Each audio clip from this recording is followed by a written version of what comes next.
Are you a fan of pro wrestling, comedy, and combat sports? Then we have the podcast for you because we cover that and much, much more. Do you like to debate with your friends? Do we have the perfect segment for you? It's the 531, where we take any given subject, break it down to a top 5. From there, we debate it down to 3, and then into that number 1 spot. If you want to get a hold of us, find us on our social medias. Search Working Fans Podcast on any major social media platform. And if you want to find the podcast, search for us on any major podcast platform, as well as YouTube. Working Fans Podcast. We put in the work so you don't have to.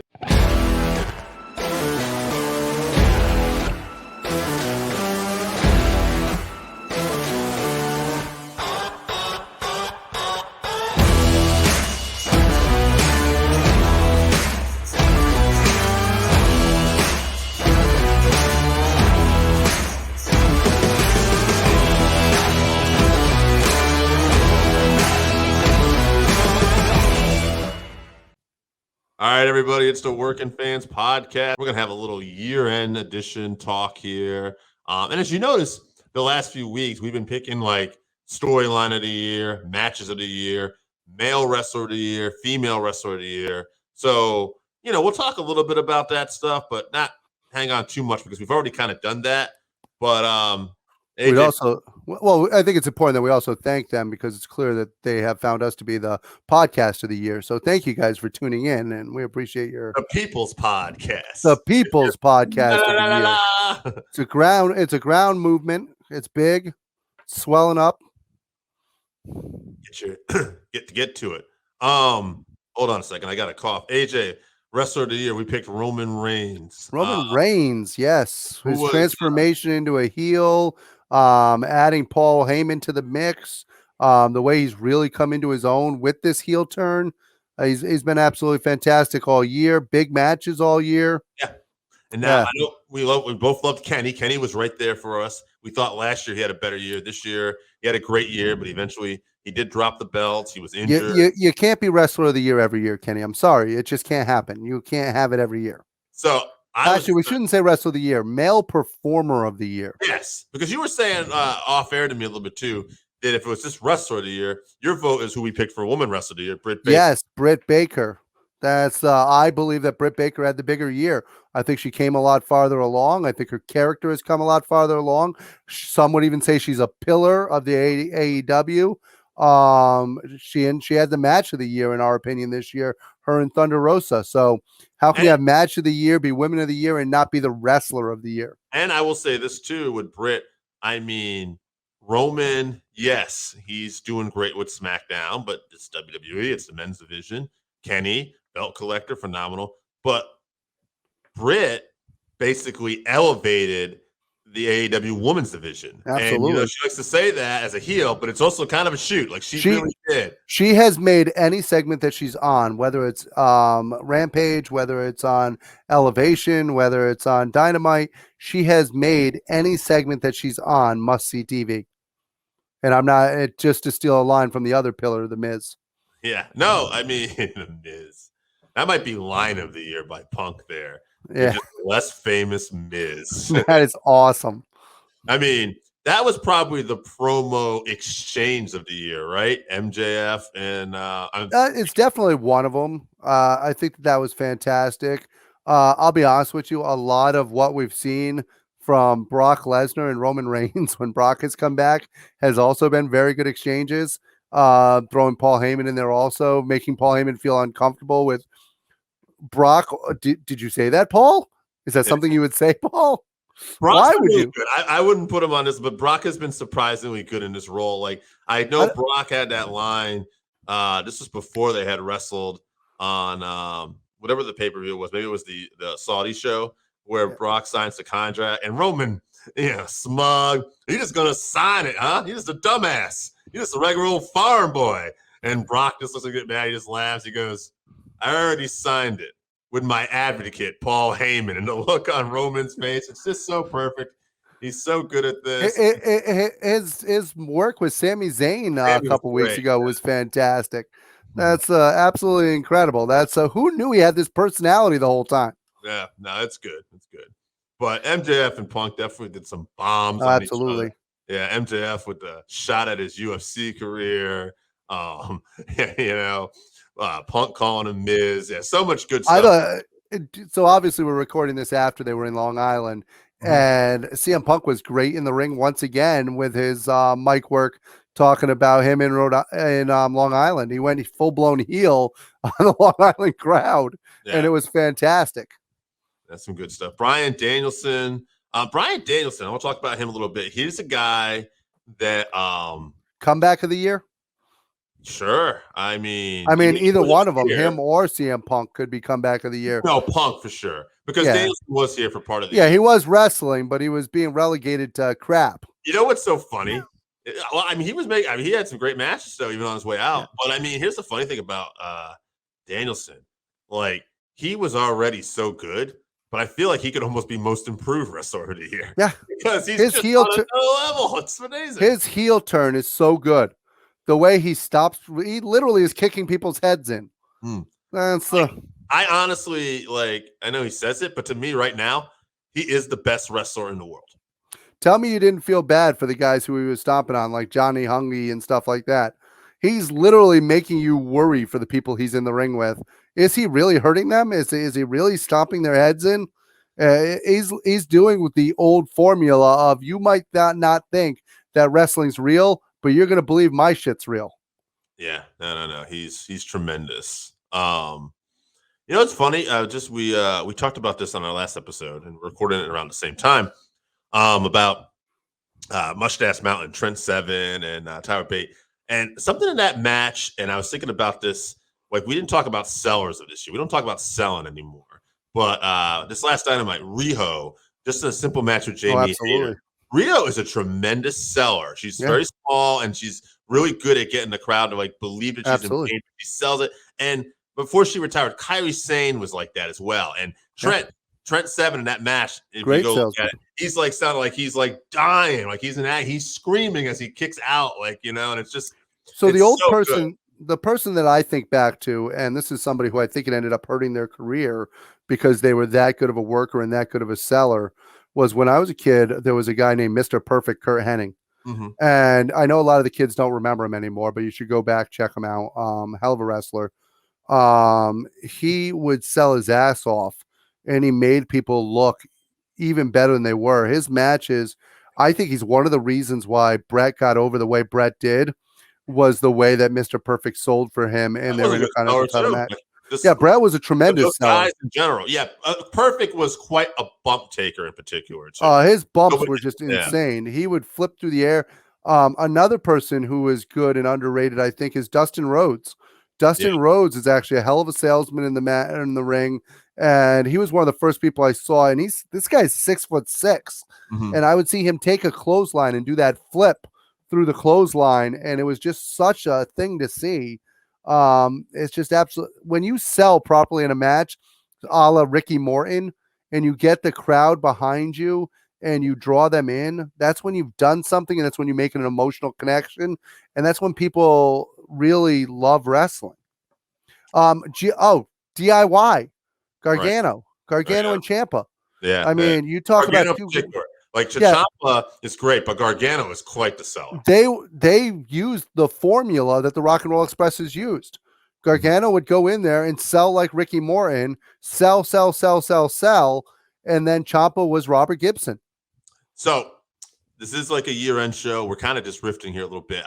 But we're talking about some stuff that we enjoyed this year. I want to talk. One thing we did not do in these 5-3-1s leading up to this, we did not talk about a tag team of the year. No. And we were talking about this. Both of us love FTR, but there weren't a lot of great tag teams. If we did a 5-3-1, we would literally come down to FTR, maybe the Briscoes, the freaking Lucha Brothers, and freaking FTR. And the Bucks. Maybe the Bucks, but I don't think either one of us are huge Bucks fans, so good luck making the top three. I think we get a lot of support. Our audience seems to love tag team wrestling right now. But I know what you mean. For me personally, my taste, FTR is like my all-time favorite tag. To be honest with you, one of the teams that I like doesn't get much play because one of them was injured. I like the Butcher and the Blade.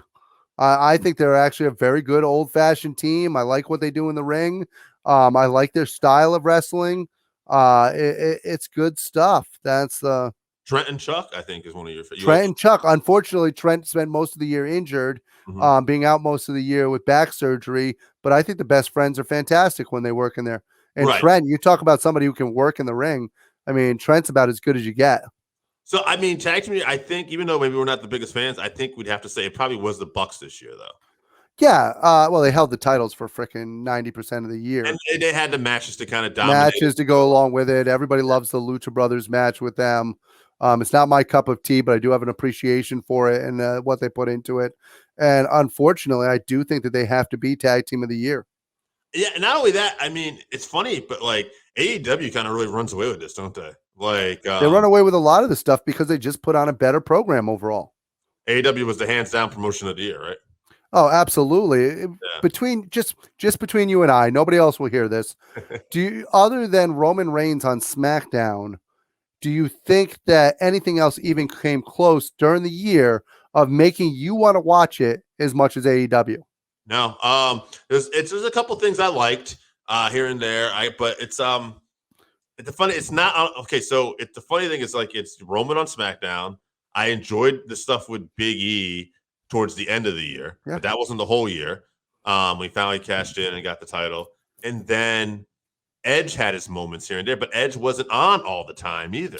So when I pick a promotion of the year, what I think of to myself is which one, if I had a choice, which one would I watch if you put literally the best of the year head to head, and I had to choose which one am I going to watch, and to me, that's who was the promotion of the year. Yeah, it was AEW. And it wasn't even close, AEW. And to be honest with you, some of the stuff they did in Impact with Josh Alexander, to be honest with you, was more captivating than what they did in the WWE to me. Yeah, MLW's had some good stuff. MLW, NWA, when they're running, has some captivating stuff. Yeah, NWA, the last few shows and pay-per-views, like they've really been catching on. I really have enjoyed Trevor Murdoch's reign so far. Absolutely. I was happy he won the belt, but I was like, okay, but now let's just get it off him. But no, like I've actually enjoyed his reign. Like Trevor Murdoch has given you something that not every champion gives you. Champions are entertaining when you think anything can happen. If at any given moment you think that champion can lose the belt, how many nights do we go into matches now where we think Roman Reigns might actually lose the title? Right. Yeah. No, because we feel like we're being set up for a bigger storyline at some point. Yeah. Exactly. But you don't go into any. It's been like, okay, Roman's not losing this one. Yeah, the matches have been good. Don't get me wrong. But how often do you go into there thinking Roman's going to lose the belt? Yeah. No, I haven't. Yeah. And to be honest with you, Omega ran into that a few times, but he did have times where you thought this guy might take the belt. Right. No, definitely. Yeah, there is something about a vulnerable champion. Like Hogan was this monster champion, and he had a great run as a babyface and all that too. But after a while, I think unless you're a kid and you're a sophisticated fan, there is something about the chase. That was the problem with Cena. He wasn't vulnerable enough. I think when you look at great champions for me that I really enjoyed, it's Ric Flair, it's Shawn Michaels, it's Bret Hart, guys I think that might lose the belt. And what did all three of them have in common? All three of them could sell their ass off for whoever they were working with. And while Hogan knew how to sell to a big guy, we always believed he was coming back. We always believed he was going to Hulk up. It was over. Whereas Flair literally had times where he's just bleeding everywhere. Same thing with Michaels and with Bret Hart. They're bleeding everywhere. They're getting their ass kicked. Oh my God, this is the time we're going to have to see Sid Vicious as champion again. I like Psycho Sid. I miss you, Psycho Sid. Hey, yeah, we miss him because we were supposed to have interviews with him like 12 times. Let's talk about yeah. He's coming around. Hey, so we've obviously discussed. So let's pick some things we haven't. Tag team of the year we said was the Bucks. Yep. Who would we put down for like maybe a most improved wrestler? Is it most improved wrestler? Bryan Danielson, just because he's just though he was good. It could be, but I can think of somebody else off the top of my head right away who just wrestled this week, who I've seen improvement from over and over and over again. Okay. I think Liv Morgan has made steps in the right direction where she is a different wrestler now than she was last year. And if you saw that crowd reaction and you saw how the crowd was behind her for that match, that she might be your most improved wrestler of the year. Last year was Brit Baker, hands down. Oh, absolutely. Yeah, it's absolutely. But this year, without a doubt. as wrestler of the year. So I'm not I mean, hell, most improved wrestler, you could make it freaking Trevor Murdoch, for Christ's sake. He's got the NWA championship. Whereas last year we thought he was, last year we thought he was going to be retired. Yeah. He could be comeback of the year too. I know. Well, you know who's not comeback of the year? Question mark. So that's low. That's low. Oh, sorry. Matt Cardona, who would that be comeback? Oh, he could be a comeback of the year. Jesus. Yeah. I'm gonna. How about Nick Gage? Nick Gage, he's been on fire with GCW and everything like that too. Let's pick a couple things. Let's go comeback of the year. I'll go Cardona then. I think he had, just an awesome. I'll go with Cardona. I do believe Liv Morgan is in the conversation, but I'll go with Matt Cardona. Mm-hmm. I think Joe would probably argue GCW is the promotion of the year. I know we're going to pick AEW, but I know. Okay, here's what I'll give GCW. I'm not going to give them promotion of the year because I don't think that they're on the level of AEW. Promotion of the year? And I was going to say independent promotion of the year or most improved promotion of the year. Mm-hmm. Since they've grown so much over the year, sure, we can actually put them in that conversation. Most improved promotion of the year. Best growth of the year, but once again, with what AEW's done, they've continued to grow also. Right. So it's tough to say. Yeah, and obviously, like we said, another episode, we thought Baker and Rosa was match of the year. Definitely Bryan Danielson and Omega was really close. That was the most exciting, draw. Flip a coin. Yeah. Tag team, we said we thought was the Bucks. Yeah, we said on the last episode, storyline was Hangman Page. Let's just get right to how about biggest fuck up of the year when it comes to the cuts of the WWE? Okay, yeah, all right. So we're gonna talk about that's great, Seth. Let's just tackle that first because what I want to talk about some stuff we want to see in the future and maybe some people. Let's talk. Yeah, I think that's just it. The fuck ups and the cuts that the WWE made this year are things that could lead into those things we want to see for the future. So. Right, there might be some positive out of that, but exactly. Yeah, it's interesting. With WWE, with the cuts and just their inability to push people that a lot of people, all of us that are wrestling fans, feel are stars. It does make you wonder, where the business is going to be. And I'm not saying that in a downer, the business. It makes me wonder where it's going to be, though. Is someone going to buy WWE down the line? Is AEW just going to take over as the top spot eventually, or? I don't know if they can take over the top spot just because of the deals that are in place with the WWE, even though they're not doing what we would like them to do. Unfortunately, they're still bringing in billions of dollars. Yeah. So that's hard to overcome. However, their product is becoming less watchable. Right. And it's becoming more. I think their fans are going to stick with them no matter what because when NXT from us. NXT was something we could still look took away NXT. They took NXT like it was Old Yeller, brought it behind the barn and shot it in the fucking head. Yeah. They didn't take it away. They killed it. Yeah. There's what is there? 2 people left that were the heart and soul of that, Ciampa and Pete Dunne. Oh, I'm sorry. Also Roderick Strong. But other than that, other than those 3, who do you have left? Yeah. Kyle, they look like they were going to build Kyle O'Reilly up after his feud with Adam Page. He did great in that feud. They were building him up. Next thing you know, here's cool Kyle, and he's hanging out with freaking big forehead McGee, and freaking having the crappy ass tag matches. It's just horrible. Yeah, I don't see Kyle coming back to WWE. Now we don't know. As we're taping this, Kyle could have showed up somewhere already. So we'll make some predictions. We'll start off with those two because they're to talk, and it'll be interesting by the time this airs, which I think is going to be like New Year's Eve, if any of these people have already showed up. All right, where we'd like to maybe see them and some talent we're hoping to see. Keith Lee. Keith Lee, I think we're going to see in AEW. I think that's where we're going to see him. You could see him in Impact, something of that nature. He would definitely match up well in there. They do have some big guys in there, but I think we're going to see him in AEW. Okay. What about Killer Cross? Killer Cross, I think we're going to see stay independent longer. Mm-hmm. I don't actually think he's going to show up directly and one right away. He before he came to the WWE, he was doing really well on the independents, working Yeah. with his freedom and having an opportunity to work places like GCW. He didn't have a good run in Impact. He did not. He did not enjoy his stay there. So no, I don't look for him to go back there.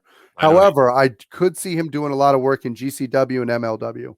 MLW, GCW. I could see him something if Japan's borders open up. Absolutely. To go there. Bray Wyatt. I think this is a guy you've already said you hope it shows up in the AEW at some point. I think at some point, unless you're going to just kill the Dark Order, you have to give them Bray Wyatt. Now, Winter is Coming is not aired as of when me and you are recording this. It has not. Do you think we could see Bray Wyatt on that? Last year was Sting. Right? Yeah, last year they try to do something big at Winter is Coming. I think that Bray Wyatt is the surprise. I'm hoping it's not Braun Strowman. Although it could be Bray and Braun. I don't even have Braun on my list of people I was going to ask you about. There might be somebody on that list that you're not going to ask me about that might need to be on that list. Jeff Hardy. We'll talk about Jeff in a bit. Yeah. All right, let's go with Kyle O'Reilly. I think we both think he's going to end up in AEW. I think there's already a ready-made storyline there. He's going to be with Bobby Fish and Adam Cole, and maybe against Adam Cole and the Bucks or something. But I feel like he could be. But why would he? But he put up the Undisputed Era sign before at the end of the pay-per-view. Well, I think I could see something where Fish has kind of been left for dead a couple times too, where maybe the Bucks and Cole leave him for dead, and then O'Reilly comes to save Fish, and O'Reilly. I'll tell you what, if he does join them up, FTR's got themselves some competition for tag team. Oh man, and even the Bucks, even though they're not a star favorite, like the Red Dragon, like O'Reilly and Bobby Fish versus the Bucks, and then FTR on top of that. Oh, that swings everything in tag team competition. It won't even be close to which. That wasn't close anyway. Now it's not close to begin with. Who's got the best tag teams? But this would just completely annihilate them. And then Johnny Wrestling. Well, we talked about this off there. I think Johnny's going to take some time off. Well, he's about to have a baby, so he's probably going to take some time off, have the baby. Well, to be honest with you, that's the best thing that can actually happen to him is him taking time off with the baby, because it'll give him a chance for all the chips to fall and then for him to come out and be a big splash. So, yeah, and I think people are going to go nuts when they see Johnny. He's going to he's either end up in AEW or he's going to take a backstage role. I don't think he's done wrestling.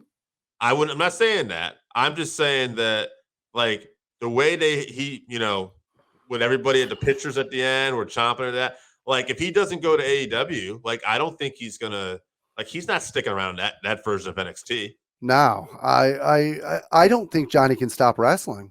But I could see him being as a coach. I think he probably would love that. No, I'm sure he would someday. I just can't see him stopping. No, I just don't think it's time. Yeah, I don't either. Either. But I mean, he comes to AEW, that place is going to blow the freaking roof off. I'll play a little devil's advocate though. You're Johnny Gargano. You grew up a huge, huge fan of Shawn Michaels, and now you're backstage working with Shawn Michaels. You just had this incredible NXT run.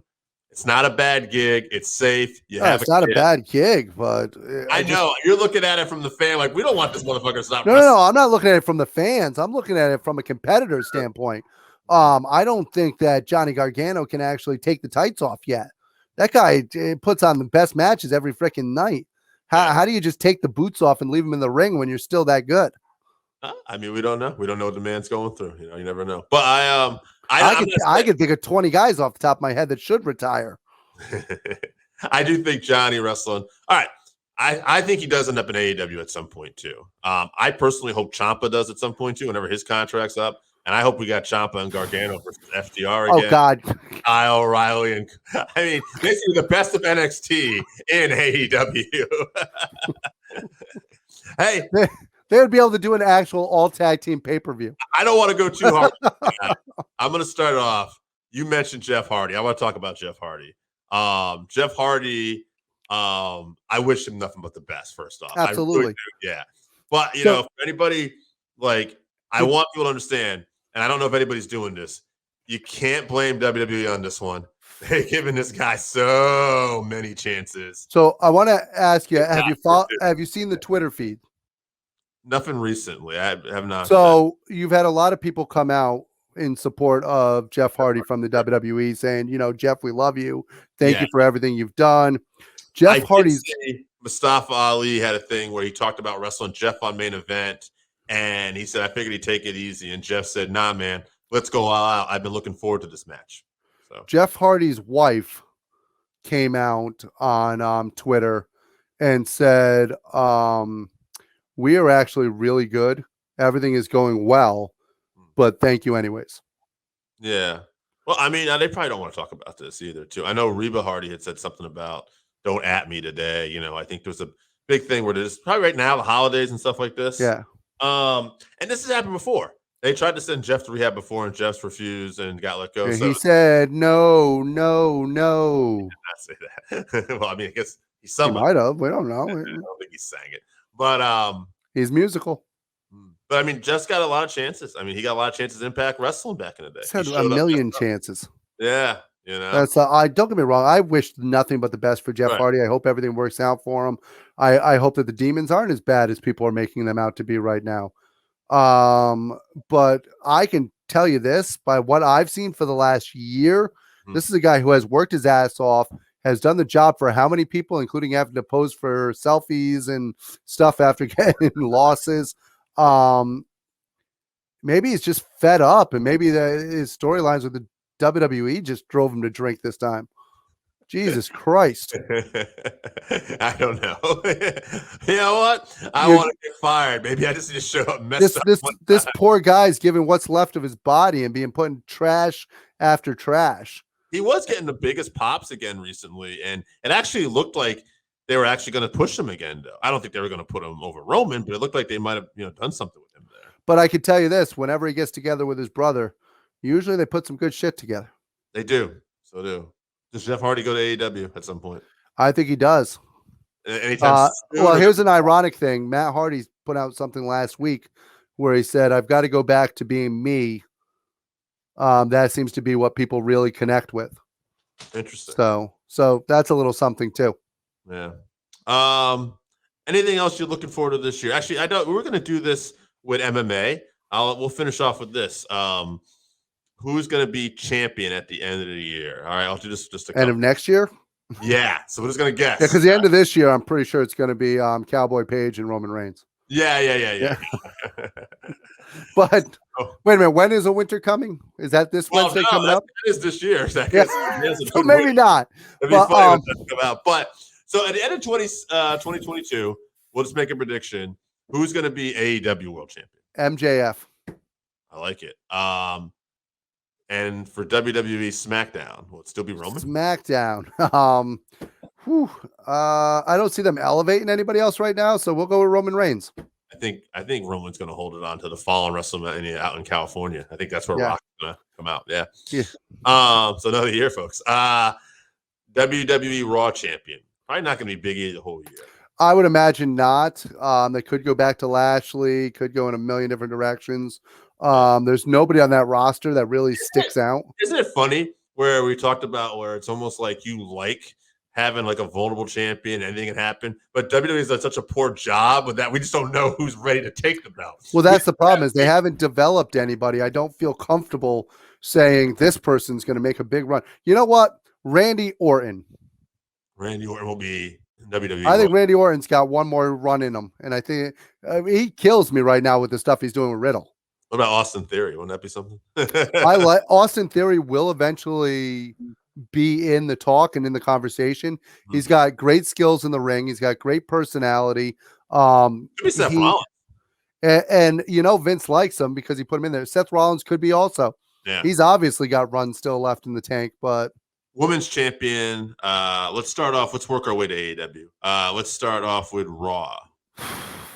Raw. Hard to say. So Becky is now. I think Belair will probably get it at some point. Yeah, Belair will at some point this year, but I wouldn't be surprised if Becky's champion again next year at this time. Yeah, I agree. SmackDown. Charlotte's got it. God, who's your competition right now? Sasha Banks. Yeah, Banks. So yeah. I mean, you know what? I'm going to go out there though and pick Charlotte again next year. Okay, I'll just to be different. I'll go Bayley. I'll say especially Bayley. Now that she's broken up with Andrade. There's nothing to pull her away from the WWE. I'll say Bayley does that. Bayley. We haven't even seen Bailey. That's why I'm going to put a surprise. Woo! Women's champion.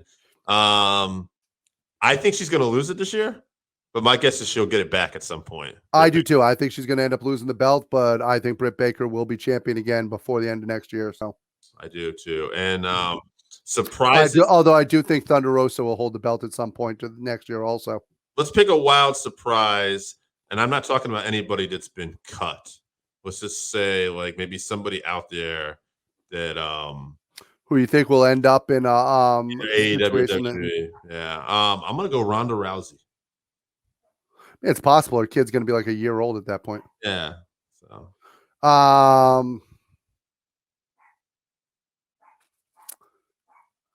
I think the biggest surprise next year will be when The Rock returns to start building for WrestleMania the following year. I'm looking for The Rock around Survivor Series next year. I like it. I think around Survivor Series next year, we're going to see The Rock. I like it. All right. On that note, if you smell what we're cooking, this is the Working Fans Podcast where we do the work so you don't have to. Fans, welcome back for another edition of the Working Fans Podcast, the big year-end edition. We're recording this a little ahead of time, but this will be our last episode of the year. And we are joined by @WWE Creative _ish on Twitter.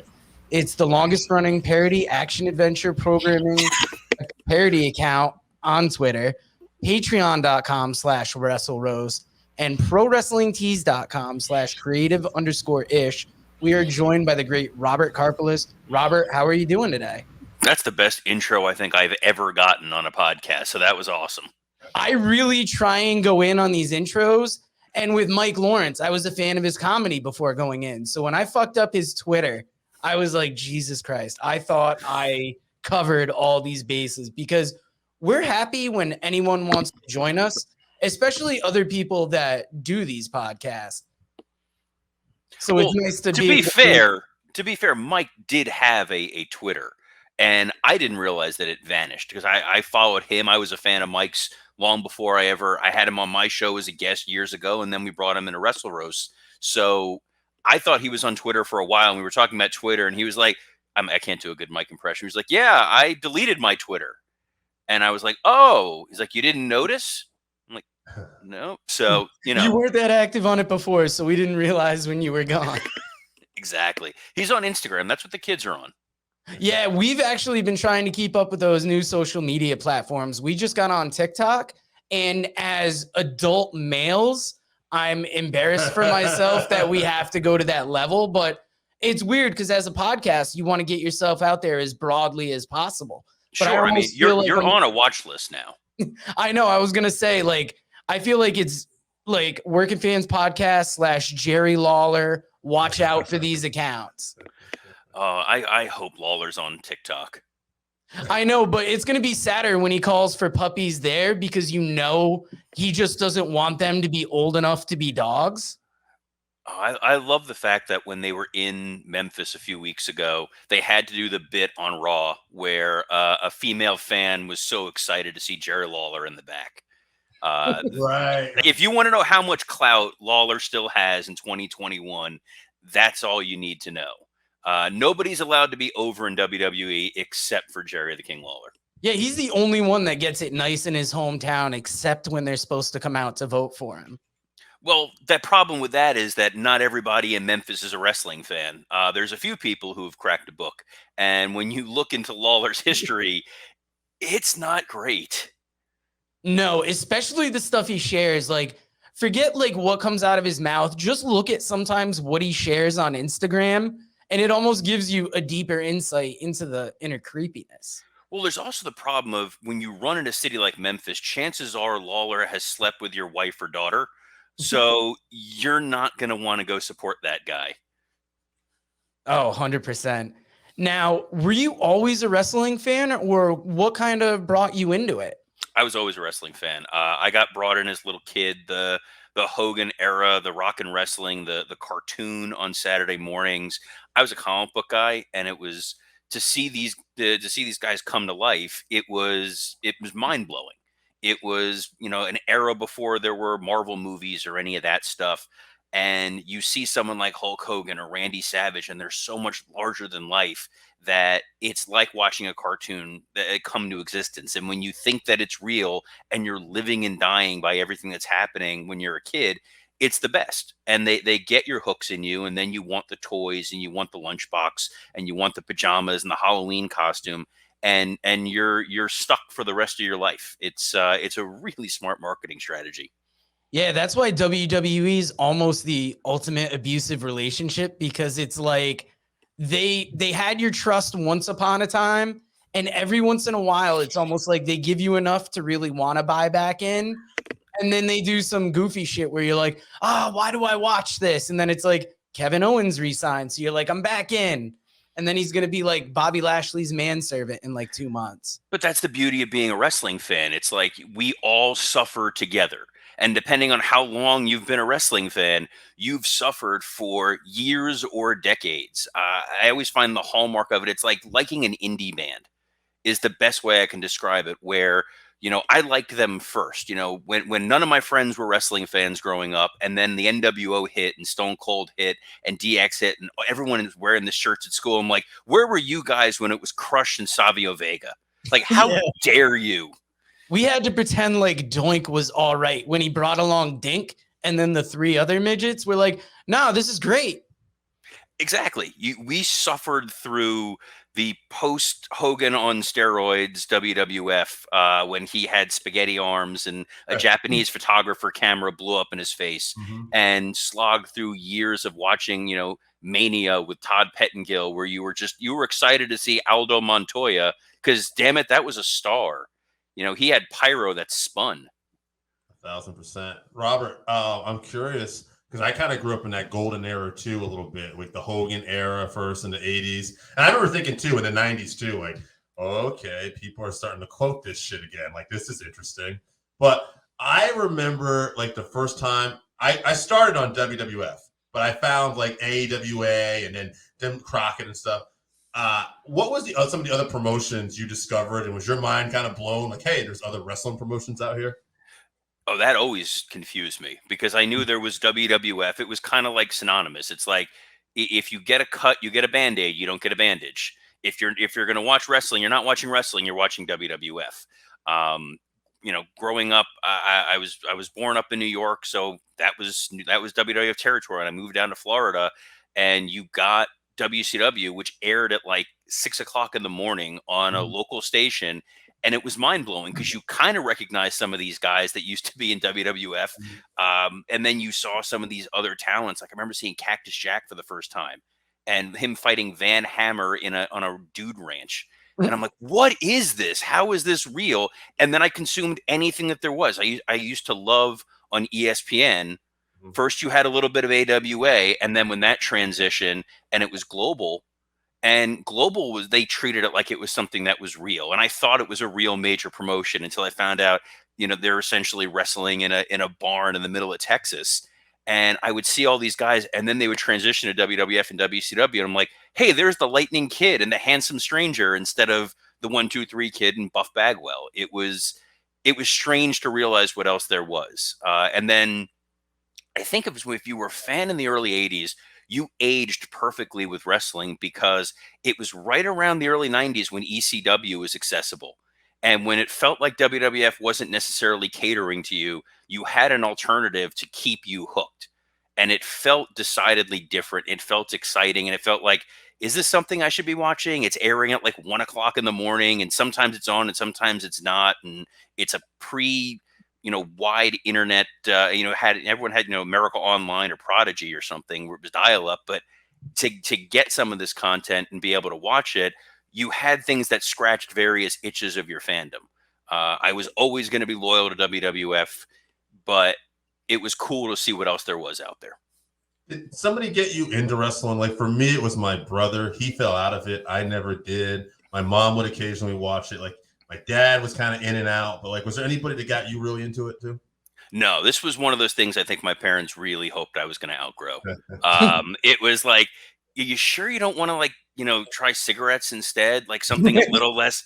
And my friends weren't into it. Like I had like a lot of people, you had 2 groups of friends. You had your normal friends, And then anybody you were happy that knew what wrestling was, no matter how much of a social miscreant they seemed like. Oh, God. And so my parents knew I had my group of friends that were regular friends, and then the people who liked wrestling, so I could feel like I have somebody to talk to about this with. And younger fans don't understand or appreciate that. Like I've talked about this with Scott Chaplin, who I know you guys had on here. You know, he's in his early 20s. He grew up with, there was always the internet. You could always go online and realize millions and millions of people watch wrestling. I grew up in an era where nobody I knew was a wrestling fan. Nobody watched it. Nobody was into it. So it felt like this is my little thing that I'm going to enjoy. And it's not something I can really necessarily share with anybody. Yeah, like when we were younger, we were convinced there were two Ultimate Warriors, both with the same oddly racist viewpoint. It was two different warriors because you could tell because the tan was different. Yeah. You could convince yourself like, no, he looks slightly different. It's just, it was a different cycle that Hellwig was on. But it was that, or, oh, that guy's getting a push because his legs are tanner than they used to be. Yeah. Now, going back to talking about suffering, I want to get a quick plug in for you guys because it's the Christmas season. And much like Jesus, you and Dan suffer each week after watching Raw, and you do something to sports entertainment with on your Patreon. So if you don't want to suffer through Raw, but you want to laugh about what happened, Dan and Robert are there for you every week. I mean, that's kind of where the Twitter account came from. When I started WWE Creative, it was literally, I had left WWE and was in law school. Nobody I knew was watching wrestling, and my wife sure as hell didn't want to hear about, you know, anything that happened. She could smile for a moment, but I'm like, you won't believe what Sheamus did, and you can watch her soul leave her body. And I just started tweeting the same kind of stuff I would say if I was sitting in the writer's room. And it caught on, and it became a chance to have a little bit of a conversation with the very scary world that seemed like Twitter. And people were very receptive, and it was nice. And it, for a lot of people, they felt like, hey, I'm watching Raw alone. You're watching Raw alone. We're all kind of watching it together and having that experience. Over the last few years, I feel like I'm shouting into an empty canyon because more and more people are jumping off of the WWE bandwagon. They're not watching it live. It's not compelling weekly television, which absolutely kills me. And within the confines of Wrestle Roasts, our two other co-hosts, Mike Lawrence and Scott Chaplin, they don't want to watch current WWE product. I can't blame them. And even when we do our Patreon shows, those aren't necessarily going to be about Raw. So we added an additional tier of, all right, you know, for those real diehards who want to either hear our thoughts on Raw or don't want to watch it themselves and want to get somebody else's take on it, it works. And I'm able to record it right after Raw is over and then just purge it from my mind. It's one of my favorite Patreons because not only do you get the regular roast every week, but you'll get bonus roast and extra content each week. And just being a podcaster, I admire that somebody else can get paid for it, because a lot of podcasts, we're almost doing this on spec, hoping that eventually the money will come in. Like, it's not everybody's end goal, but to see you guys actually making money from it is heartwarming because you guys do good work and it's almost like your art. Well, I needed to pay off my yacht somehow. So our 100, no, we do it for fun. I mean, the Patreon is a nice little added bonus to justify why I'm abandoning my wife and kids. But it's really a labor of love. And it's just the four of us enjoy wrestling, and the camaraderie of the show comes from kind of like what you guys have here, just listening to people who genuinely respect and appreciate pro wrestling. But it's not going to insult your intelligence to hear about it. It's being treated like a serious art form because I hate to break it to other people. It is a serious art form. It's when I went for my interview with WWE, that's what I talked about. I said, this is, theater. This is, if you were in ancient Greece, this is what you would get. This is what Shakespeare was for the masses. You have, hero stories, you have villain stories, there's cheering, there's booing, there's emotion, there's morality to it. It's everything that you could possibly want. And in my humble opinion, it's better than real sports. And I've worked in real sports majority of my professional adult life. It's better than real sports because you're at least guaranteed to get something entertaining. I worked in pro boxing. I worked in professional hockey. You were not guaranteed any sort of legitimate entertainment when you were there based on what the product was on the ice or in the ring. It's why UFC drives me nuts, because a lot of UFC fights are not that great, and you're expected to pay money in order to watch it. WWE, no matter what it is, or AEW, or wherever it is, you're going to get 2 to 3 hours of television that's designed solely to entertain you. And while it may be predetermined, you don't necessarily know what's going to happen. There are people who spent a lot of hard-earned money to go see the Spider-Man movie in theaters, which I have not seen yet. We're not talking about it. I've avoided the internet. If somebody spoils this for me, I will have your family killed. I have the ability to do that. I still can track down Undertaker's phone number and make your life a living hell. He will talk to you about Blue Lives Matter for a number of hours. You don't know what's going to happen in a Marvel movie, yet people know it's not real, and they spend hundreds of millions of dollars on tickets for it. It's why the fake thing always made me laugh. It's like people love to feel that little bit of superiority in the, you must think this is real and I know it's fake. I'm like, no, dumbass. Once you're past the age of like 8 or 9, you realize if you punch somebody in the head 10 times in a row and he's not bleeding, this might not be on the level, but who cares? It's wildly entertaining, and it's a hell of a lot of fun. And it's some of the best entertainment you're going to get 52 weeks out of the year, because unions are stupid and wrestling health is not important. 100%. Now that's always been a tough thing to take. Like, it's great that the entertainment's always there, but you always don't consider what the performers go through. Now, you said a couple things earlier. You're a lawyer and you wrote for the WWE. Were you in law school while you were at WWE? Which came first? No, I worked at WWE before I went to law school. Okay. How do you go from being a fan to applying for the WWE? That seems like a wild process, especially if you're a fan. The simple answer is you hide the fact that you're a fan. It was very much, I mean, the crass example I would always give is, I remember years of being in Hebrew school and reading like Diary of Anne Frank. It's like, that's what it felt like going into WWE. You had to conceal everything about your identity in order to get in there, and you were always worried you were going to be exposed and that your life was going to be in danger. They loved the fact that I had a background in television production. I had done work at the University of Florida, the greatest college on earth, for the Gator football team, the greatest football team on the planet. I saw one of your guys was wearing a Seminole sweatshirt in the video, so I just really want to. Oh, AJ Strangebrew, yeah. Not gonna tolerate that. Not gonna tolerate that nonsense. And I worked for Showtime Network when I was in college, so that was what gave me an air of credibility. So when I went in there and could say, I have familiarity with what you guys are doing, what I admire is the craft and the ability to tell stories versus, oh my God, Bret Hart, Mr. Perfect, 1991 SummerSlam is the reason why I became a legitimate wrestling fan. We'll never forget that moment. Never want to say any of that. So it becomes a little bit like wolf in sheep's clothing when you get in there and you have to tread lightly. They want somebody who knows everything that's ever happened in the WWE, knows all their superstars, appreciates everything that's ever occurred, but God forbid you were ever once a fan, or they will immediately drive you out. It's a very strange, self-loathing organization. Interesting. Robert, first off, too, before I ask this question, Bret Hart Perfect kept me as a wrestling fan. So. It changed my view. It's when I turned from being a Hogan fan to being a wrestling fan, to realizing this is an art form, and everything clicked into place. And I was like, Mr. Perfect's the most amazing guy ever. Bret Hart is also in there. It's one of those few examples of work rate that the WWE ever showed. It's almost like Savage Steamboat, Hart Flair, or Hart Perfect, and then like kind of almost few and far between. That intercontinental time period, you had guys like Bret Perfect, Bulldog, Michaels, everybody was starting to really click.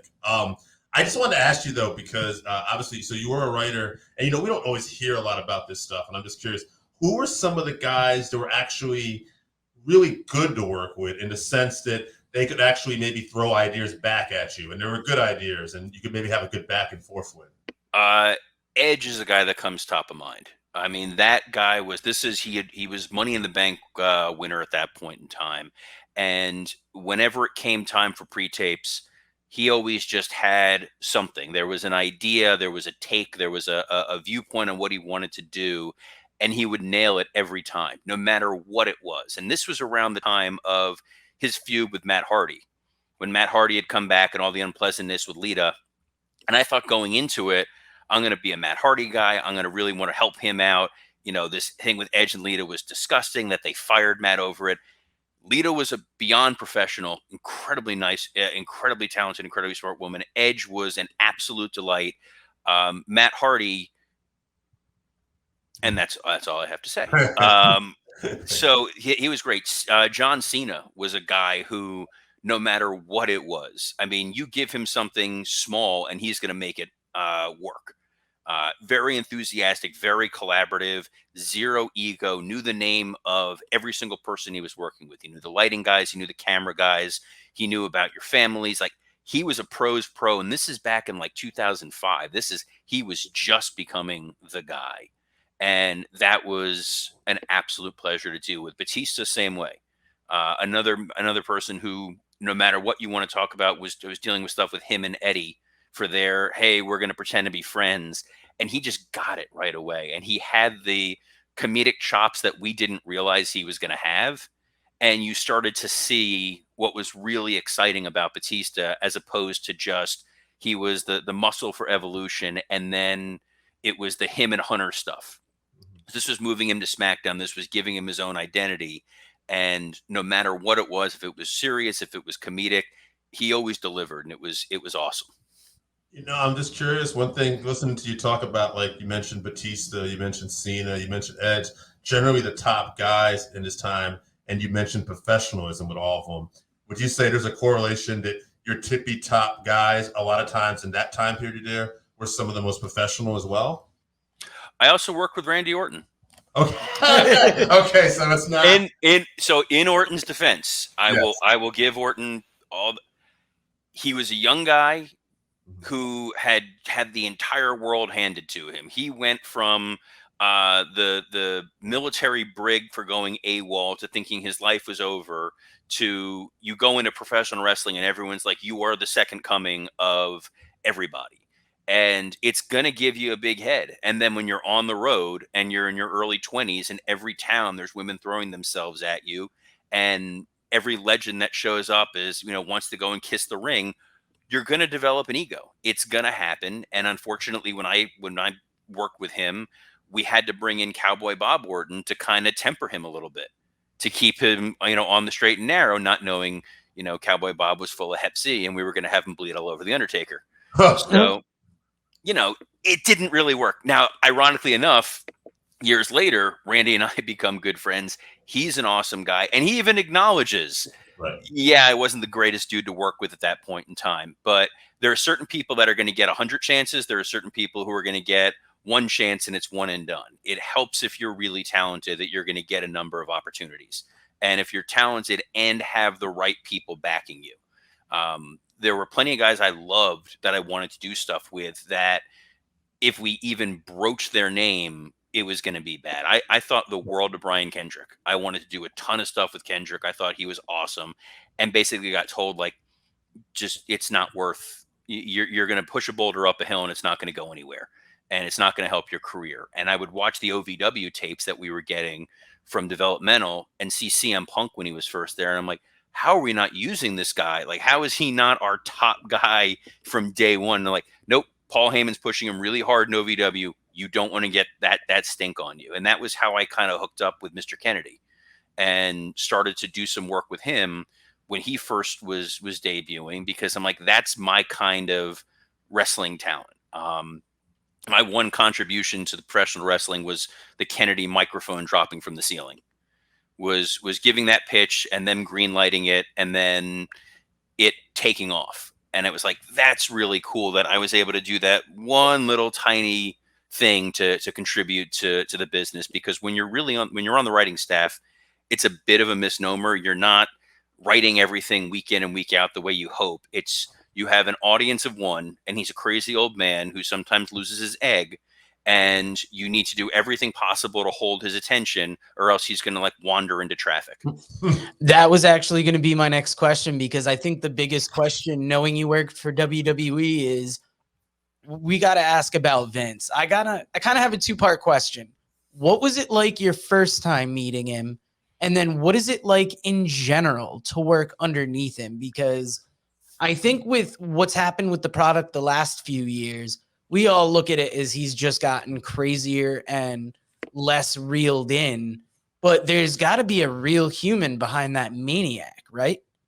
There might be a real human, but he's in the other room controlling the devices that move Vince. Vince is Vince McMahon 24/7. There is no point in time where he kind of leans over to you and be like, you know, it's all an act, right? You never have that. There's always a presence. He's very professional. He's very businesslike. You go into those meetings whenever the meeting is going to start. I know if anybody listens to Pritchard's podcast, he's always talking about like late night meetings and all this other craziness. It's kind of the way your life is. You're on call for someone who Vince McMahon is a genius. There is no question. There is no doubt in my mind. Vince McMahon is a genius. When you are running a company the way that he is running it, and you go from a meeting about trucking logistics to a meeting about merchandising, to a meeting about TV rights deals, to a meeting about international syndication, and then going into a creative meeting, it's a very long day for this dude. And he doesn't like to sleep, and he doesn't like to admit that he needs to pass something off. So you get a limited window of time with him, and you need to impress him. And you need to hope that he's in a good enough mood where he's going to focus on what you're saying. And the best tool with that was Stephanie. We would have to pitch everything to Stephanie, and Hunter, who was injured at the time, was kind of in the office learning everything. So we would pitch, go through all of Raw, all of SmackDown with Stephanie, and she would give us her notes so that when it got presented to Vince, she could be the McMahon whisperer and talk to Vince and be like, no, this is a good idea. And here's why we like this. And, oh, okay, I understand. And every once in a while, the juices would start to flow with Vince, and you would see it. And I remember once there was a meeting where I saw that spark, and I saw who that guy was, where he suddenly mapped out 2 years worth of storylines out of nowhere. And it was awe-inspiring, and it was the most amazing thing ever. And then it all fizzled because, he forgot about it the next week. But it was really cool to see in that moment where we try to come up with coherent long-term storylines, but from the number of revisions that you go through from when SmackDown was taped on Tuesdays, and now I think it's back in that world, but now it's live. But when SmackDown was taped on Tuesdays, you would start your work week on a Wednesday. You start formulating the show for that week. You get a draft ready by Thursday. You present it to Stephanie Thursday. You get her feedback. Friday, you meet with Vince. You go over the show. Saturday, you do a conference call with Vince where you go over the show again from scratch as if he's never heard it before. Mm-hmm. And his notes on Saturday are as if he's never seen this show before ever. And forget your meeting on Friday. So on Austin Theory. Exactly. God damn, he looks like he's missing a chromosome. And that's where Von Wagner came from. I'm kidding. Von Wagner's the next John Cena. He's going to be a big star. You go over the show Saturday, then Sunday you're on the plane, and you go over the show again. Oh man! And then on Monday you get to the building, you go over the show in the agent meeting. So then you have all the old timers that are sitting there, and at the time it was Arn, and it was Malenko, and it was Patterson, and DiBiase, and Michael P.S. Hayes, and Steamboat, and Steve Kern. So they're hearing Raw for the first time because not a single one of them opened the emails we sent them with the script. And that's the very first time that they're going to come up with their own suggestions. And Vince is going to listen to Pat Patterson over a writer. And Pat doesn't know we've mapped out 4 weeks of TV. He's just seeing this very narrow window. And we're like, okay, we're doing this. What if we do the other thing? Vince, I love it. We're like, well, Vince, if you do that, you've just undone the next 6 weeks of storytelling. No, we're doing it. Great. You rewrite the show again, and then before you know it, you got to start filming pre-tapes, and then the show's on the air. And the saying was, it's not on the air because it's good. It's on the air because it's 9 o'clock.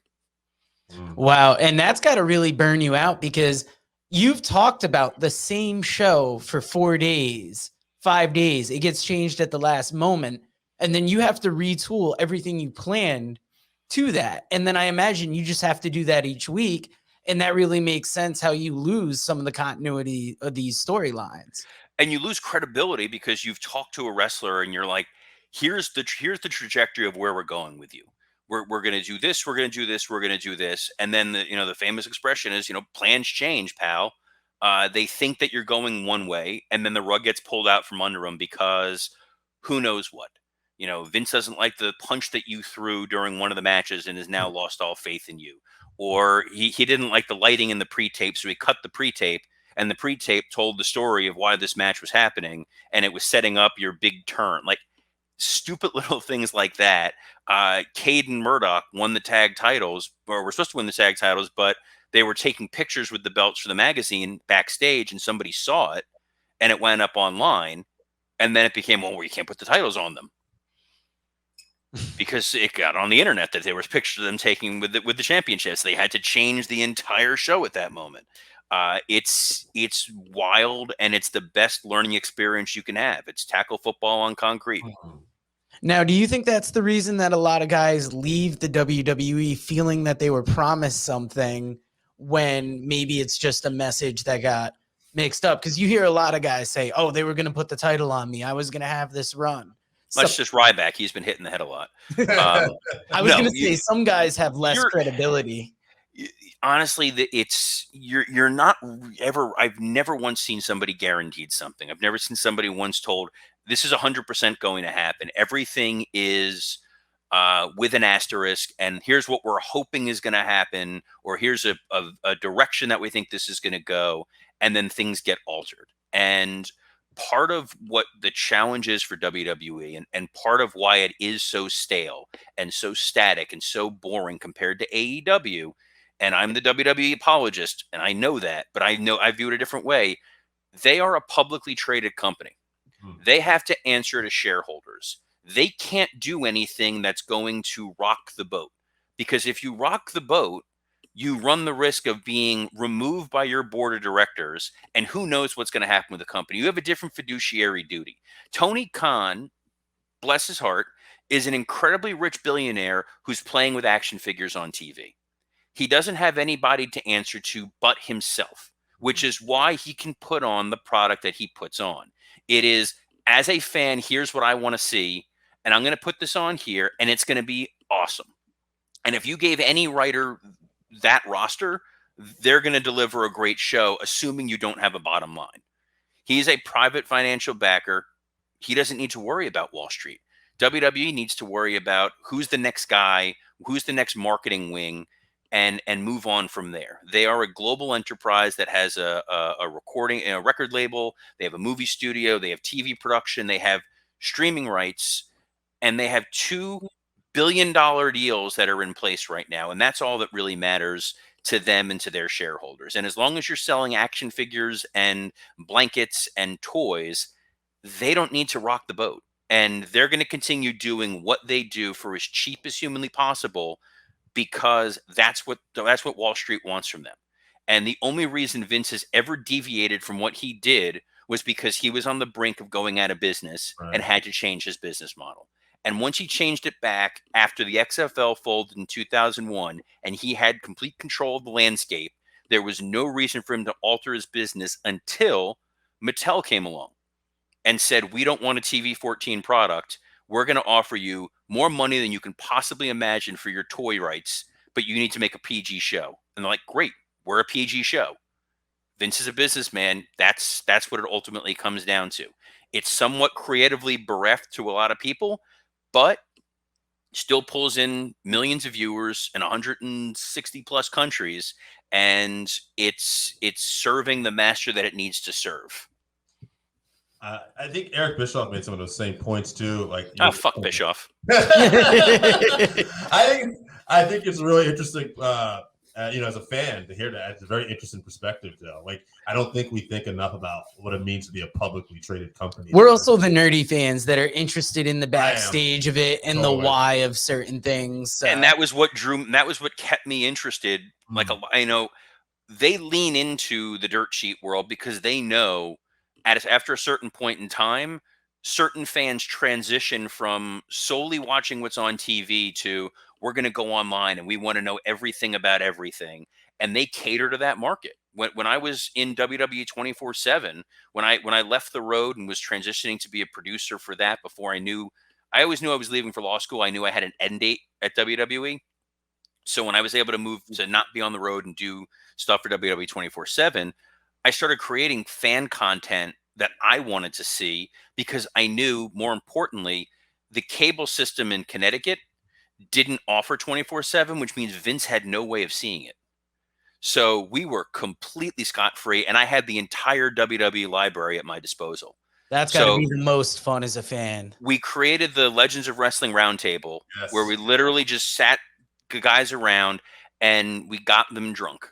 And it was the most fun. The first one was the most fun night. One of my most fun nights ever. It was Jim Ross as the host with Michael P.S. Hayes, Dusty Rhodes, Pat Patterson, and Mike Graham. One of these things is not like the others. Yeah. But we had just bought the Florida library, so we had to use Mike Graham. And we gave them all coffee cups filled with booze. And my favorite part of all of this is in between one of the episodes that we were taping. We taped like 5 in a row. One of the PAs went to go refill Pat Patterson's cup, and he's like, "Yeah, give me some more coffee." And the guy brought him back, goes, "What the hell is this? It's coffee!" And got so pissed. I'm like, "You have to kayfabe it," because Kevin Dunn was there for some reason. Shane McMahon showed up just to watch them tape it. And as the episodes got a little later into the night, the stories became less and less usable. So it's like we're doing the Piper story, and Michael P.S. Hayes is starting to tell stories about like drunk Piper stealing the ring truck and building the ring in the middle of the motel, or Iron Sheik with a bag of cocaine in the backseat of a car. I'm like, this is awesome. We're never going to be able to use this, but this is so much fun to be able to have on film somewhere.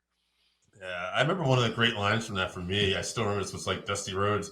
I think you was talking about Terry Funk trying to set him on fire and blow. And he says, "This was like last week," and they're like in their 60s. That was the weirdest thing when I met Dusty, and he was talking about. He's like, "Oh, you're from South Florida. I'm going to be in Davie in a couple of weeks. I'm going to be wrestling." And I'm like, "You're still wrestling?" Like, it blew my mind. I love the American Dream. He was so much fun to work with sometimes, and sometimes would come up with ideas where you're just like, "Oh, you like, bless your heart, no." We were doing the Eddie Batista thing, and he's like, "What if you got Batista on the side of the road walking, and Eddie comes by in a lowrider with some thugs, and they open fire on him?" We're making movies here, baby. Yes, he thinks we're making movies, and not that kind of movie. We're not making Grand Theft Auto Vice City or something, but you roll with it, and you just kind of nod your head politely when it's the American Dream or the $1 Million Man, guys you grew up loving who are pitching really terrible ideas. Now, besides working in WWE, you worked on the MLW Revamp for a while. Can you tell us about your time in MLW? Because I was a fan of MLW, like I told you off air, from when it was behind a paywall, an actual podcast network, to them making it was one shot, then it was Never Say Die. Never then Say it was Never. like, one or two more before they got their TV deal. So MLW was a promotion back in the early 2000s. It was one of those companies that tried to fill the ECW void, and it was started by Court Bauer, who shut down MLW to go join the WWE writing team. And I worked with Court on SmackDown along with Alex Greenfield, and we were all under head writer Dave Lagana. And Court, Alex, and I all got along really, really well, and Dave Lagana was also there. And we talked about what we've wanted wrestling to be. And the old MLW was awesome because it had Joey Styles on commentary, and it was using a lot of the talent that had left ECW or were up and coming talent that hadn't been seen before. And Court started the MLW radio network, and it was the first home of Pritchard's podcast, and it was the first home of a lot of other wrestling shows. Cornette had a show on there. Court had a show. I had a show behind a paywall, which was a hell of a lot of fun to do. And we used to do an event called Wale Mania with the rapper Wale. And it was WrestleMania weekend, and it would be this big hip hop concert, and all the wrestlers would come hiding in the back so they wouldn't get seen. and it was a blast. And we were talking at one of them, and they're like, I want to do this one shot. I want to do a one-off wrestling show. We think it'd be a hell of a lot of fun. And Alex and I are like, yeah, let's do it. And as we were getting closer, Court's like, what if we try to bring this thing back full force? I'm like, absolutely. Let's see what we can do. And we got Tony Schiavone out of wrestling retirement, and he came in as our commentator, and we started amassing this roster of young talent who were extraordinary. And a lot of them had never worked TV before, let alone you're working for 3 WWE writers. Our head camera guy was the head camera guy for ECW. Our TV director directed World Class and Ring of Honor. It was and our I don't know what his role even was. We had Nelson Swegler, who was the Kevin Dunn before Kevin Dunn. He was 250 years old, and he was great, but he knew all the logistics. Raphael Morphy was booking all of our buildings, who now books AEW. Our production crew and our ring crew are now the ring crew for AEW, and most of our rosters in AEW, and our commentators in AEW. You noticing a pattern by any chance? It was doing wrestling in a way that was pure and fun, where we could just, as kids in a candy store, come up with ideas for these wrestlers who nobody's ever seen before and help them mold and shape their characters. And they pulled me aside and like, Robert, there's a kid we want you to work with. It's his first time doing TV. His name is MJF, and I think you two are going to get along. And Max became my project, and it was the most fun thing I've ever done in professional wrestling, is work with MJF. And every month it was him and I coming up with vignettes and promos and pre-tapes and shaping what this character was going to be, and seeing him now become the greatest thing on television. One thing I got to say about MJF, recently, just not even in the last few years, I saw him at an independent show a couple of years ago too, at Beyond Wrestling, and he pie-faced this kid. Like, he was laying on the mat, so it wasn't even part of the match. The kid was like, it's like a Halloween night. He's wearing the park costume. He's being super obnoxious. I giggled my ass off, by the way, because I couldn't believe it. But I saw that, and then later, a year later in Dallas, when they were doing when the Von Erichs had come back, and he started talking about doing the Von Erich thing and all this, I really realized this guy's like fearless. Like, when I think of a comedian, like he's going to go all out, and he's going to push that envelope. And I don't know, like, behind the scenes, telling Brian Pillman his mother should have swallowed him, calling her methany. He's like on that cutting edge of where you need to be. He was, and he is fearless. One of the things I did with him was our second or third taping. I grabbed a camera guy, and we went around Orlando, where we filmed most of these shows, and we just went to a bunch of different venues, and I just let Max loose. We went to a mall, and there was a store that legitimately was going out of business. And I'm like, Max, stand in front of that store, and I want you belly laughing as hard as you can. And he's bowled over laughing, and there's employees in the store looking who are about to lose their jobs, and he's just pointing and laughing at these people. It was just absolute gold. He got it. He got the character. He got exactly what to do. In real life, he's... I don't want to ruin the mystique. He's an asshole. He's an asshole. I remember the first time I saw him at a wrestling show, I was kind of like, I saw him come out, and I was just kind of dicking on my phone. And then I look up, and he's just looking at me. And I reacted, and he was just like, fuck you. And I wasn't even paying attention. And then I'm like, who the fuck is this guy? Like, why am I getting roasted? And I didn't get it till I saw him a few more times. And I'm like, oh, this kid is a genius. At MLW shows, I was always in the booth on the floor doing music and video cues. And his promos, he would change lines just to pop me. And that was his barometer. He would look over, because he used to know that on SNL, when they would do Stefan, John Mulaney, who would write Stefan, would always change out some of the jokes just to screw with Bill Hader. So Max and I would work out the promo, and then he would just change something and then just look over to me, and I would die laughing. And that was part of the fun of it. We worked on a promo against when he was working against Teddy Hart, and he took that same promo and used it on Pillman on AEW Dynamite. Where he's talking to Brian Pillman in Hell was the same promo we did of him talking to Sue Hart in Hell.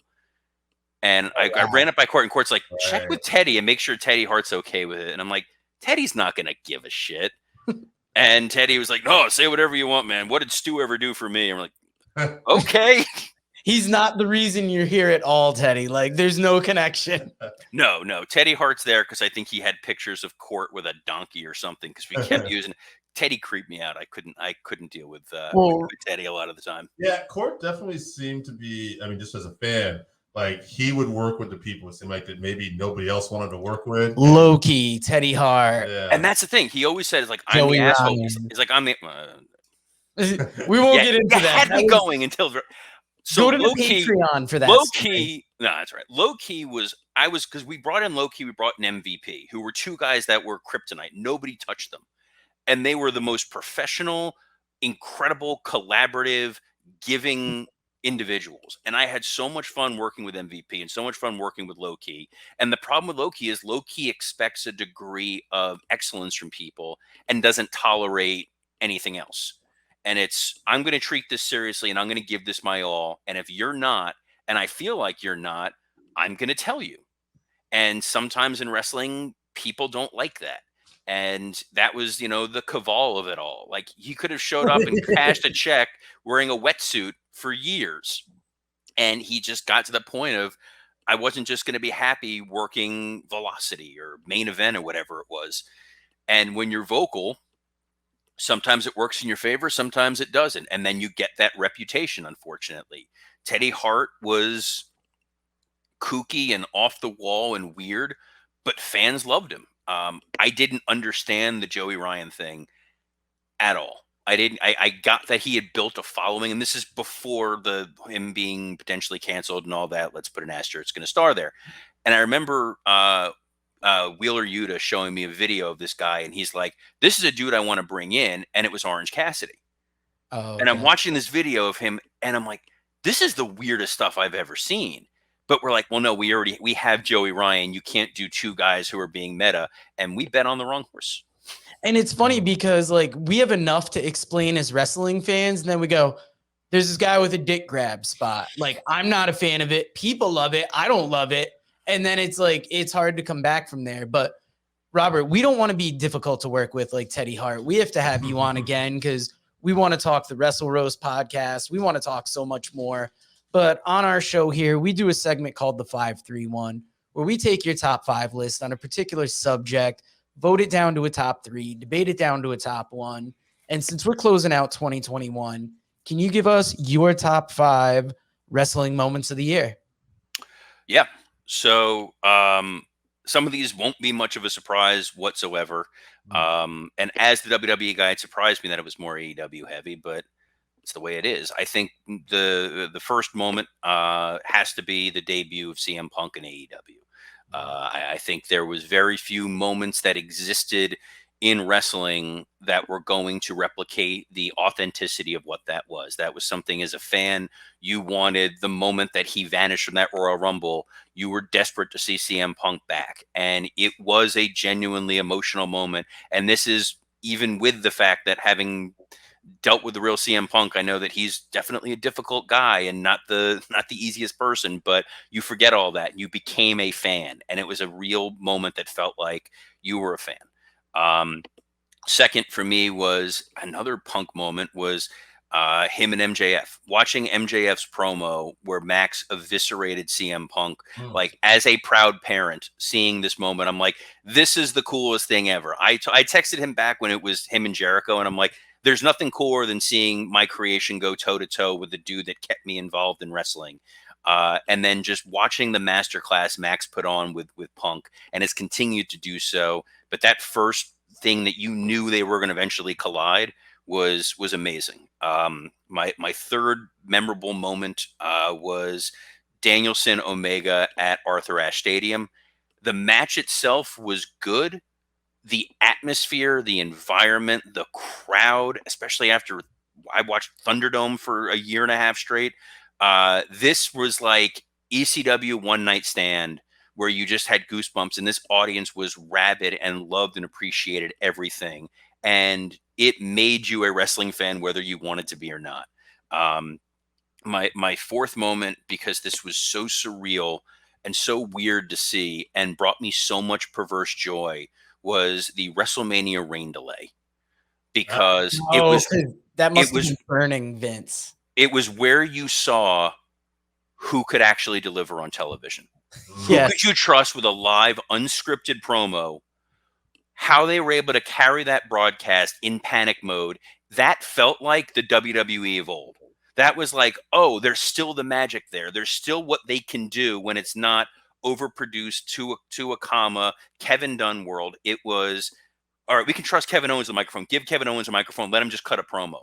That, to me, was one of the most fun, pure wrestling moments of the year. And then I think the number 5 most memorable moment was the WWE releases. Seeing the number of talent that got cut, seeing a guy like Braun Strowman suddenly unemployed. So many talented people. And I think as a former creative member, you can't help but think there is so much you could do with these people. And what I would love to get my hands on these guys. And the fact WWE dropped the ball with so many talented performers and then dropped so many of them all at once, it was genuinely shocking. And unfortunately, it happened more than one time. I think one of the most talented wrestlers in the world is Isaiah Swerve Scott, who was our first MLW world champion, is Shane Strickland. Like that dude has every intangible you could possibly want from a professional wrestler. And for him to be such a star in NXT and called up to SmackDown because Fox thought he was really engaging and his group was amazing, and then they cut him, it was like, what are you guys doing? The same thought I had when they got rid of John Morrison, who now, after losing Jeff Hardy, they wish they can get John Morrison back. 100%. Now, Dave's happy that we're under time constraints, and I can't ask about what I perceive to be not racism in WWE, but a definite racist slant. But I'm going to give you my top 5. CM Punk's return in Chicago, obviously the electricity, that was a big moment. Bryan Danielson's heel turn has been masterful. I've loved watching the subtlety in it and how you see a different wrestler coming out of him now. Because he really is a heel. Yeah. In real life, that dude is a heel. Like, and if in a good way, in a funny way, he's a heel. He's not the smiling, happy baby face. Like, he is a guy who gets it. And if you ever watch the Wrestling Road Diaries with him and Colt Cabana, and he was doing his farewell speech, he gets in the car after and he's like, all right, I'm going to do that same speech again tomorrow night. It seemed like a true, genuine, emotional moment. And you realize, oh, it's all BS and he's a showman and he gets exactly what he's doing. I love that. Now, I've also got Big E winning the title because obviously I have a certain idea about what I think about WWE. And it was good to see them get a black champion. And so far, they haven't dropped the ball as far as I thought. Like, when they had the Hurt Business and then they just broke it up inexplicably, I'm like, how are you going to get the black 4 horsemen and not ride this to the moon? Because you God damn it, you can't have Lashley have other people. It makes him look weak. He's a star. Who the hell is Shelton Benjamin? That guy can't cut a promo. And the other guy, I don't even know the other guy. Wears a sock on his head. I don't trust him. Now, my 4th moment is FTR confronting the Briscoes. And I don't know how familiar you're going to be with moment 5 because this was just a funny moment. But GCW did an event called Emo Fight. And Nick Gage comes out at one point and he's doing his post-match speech. And he's doing the, I love you motherfuckers. Now play My Chemical Romance. And it was just funny because I can't imagine that being anywhere on Nick Gage's playlist. Hey, what's that song? The Black Parade? I love that. When I was a young Nick Gage is once again, listen to Wrestle Roast for their opinions. we did a roast of Nick Gage, and you would hear exactly what I thought of Nick Gage for the better part of an hour. So that's why I'm just gonna give a very polite. I'm happy he is earning an income. Good on you. I'm not gonna besmirch somebody for that, but I like David Arquette. David Arquette's a buddy of mine. Please don't kill David Arquette. Like, he's a nice dude. He was a great WCW champion. Now, Dave, do you want to give us a quick couple lists here at the end, and then we'll kind of come up with a winner? All right. I will definitely do that. We don't want to keep Robert too long. We're happy anytime we can get a guest. And actually, Dave's got to get to his girlfriend's nursing graduation today. Oh, that's what I got it. Yeah. It's He's priorities. also on no sleep. He runs a bread route. And like we were talking earlier about recording when you're exhausted, Dave messaged me earlier. He goes, hey, man, I'm on no sleep. So I call him up and I'm like, define no sleep. If it's 0 sleep, I can handle the interview. And I was talking about it. He goes, nah, man, I'm actually kind of excited. Let's get this in. Yeah, no, we did that. If you listen to the Wrestle Roast that we dropped this week, the Charlotte Flair Roast, because of scheduling, we had to record it after Dynamite. And usually we record on Thursday at like 6 o'clock. That's perfect in my window. I have small kids that get up at 5 a.m. So I'm used to like no sleep. But having stayed up all day working, then watching Dynamite for 2 hours, then expecting to do 2 hours of the podcast, by the end of it, it was like my high spot was I want to go take a nap. So I totally get it. You're going to put on a happy face for the nursing graduation and throw rice or whatever you do with those things. I don't know, but we'll wing it. They throw stethoscopes in the air, and it's great. He's going to have to help wrangle those 5 kids. They're going to be running around wanting to catch the thing that they throw in the air. We don't got all 5 of them, thank God. So, yeah, let me throw a couple lists here. Jake St. John, friend of the show. He's got Big E wins the world title. Will Ospreay winning the IWGP title. His win ranked higher than Big E because he thought the IWGP title means a little more. That's Jake's opinion. Scott just passed out on his couch through amazement. Scott didn't know that Big E's WWE champion, so you're fine. Brian Danielson, Adam Cole debut in AEW. Hangman Page wins the title. And again, I think a lot of people have this as number 1. CM Punk returns. Like you, I gotta agree. That is like one of the most authentic moments. That natural crowd reaction. If you can get Cornette to say that he couldn't have done it better, then there's something to the moment. I'm gonna give you a couple more real quick here. CM Punk returns. This is Zach St. John, his brother. CM Punk returns. All the other AEW debuts: Cole, Danielson, Black, Soho. Big E, which shows you how this is why AEW kills me, because they as a student of the game that Tony Khan is, he doesn't realize that WCW flamed out because they just started relying solely on big surprise debuts, and there's only so many you can do. And on the Dynamite that aired on the week that we're recording this, which was The Winter Is Coming, the lights went out at the end of that show, and everybody in that crowd thought it was going to be Bray Wyatt. Yeah, and the lights came back on, and it was Sting and Darby Allin. And you heard the audience kind of go, right. Because they're just conditioned that all you respond to now is surprise debut, surprise debut, surprise debut, and it loses its cachet. Sorry. 100,000% though. I do want to agree with that because I am a big fan. I've been watching for years, and I was expecting Bray Wyatt to be there as well. And it's not a surprise debut anymore when you expect it. Well, but then when you also don't get it, you're kind of like, oh, and it's like, it wasn't a bad angle. But it wasn't a bad angle, but there's no way Wyndham was going to make it down to the ring in that short a window of time and get in there without huffing and puffing. Bless his heart. Well, also, you've conditioned me to expect more now, and So Zach also has Big E winning the world title. Wow, surprised how many people picked Big E winning the title. You know what? I have it on my team. AEW Forbidden Door, opening Forbidden Doors, he says, and Hangman beats Omega. I'm going to read this one real quick. Scott from Valentine, he had a little humor in his. Cody Rhodes ended racism. Yes, yes, he did.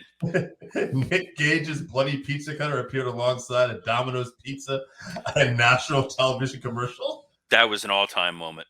Perfect brand synergy, but nobody bought in. Sabata returned and wrestled an exhibition match, and exhibition matches usually involve a total of 0 headbutts. So good for Sabata.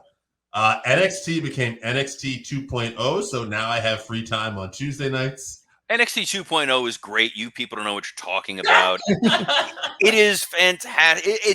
I'll say this, I know you have to run because I don't want to cost you your relationship, but NXT 1.0 was a complete and total failure because it was the best indie wrestling promotion in the world, and all Vince wanted NXT to be was to get him 1 WrestleMania main eventer.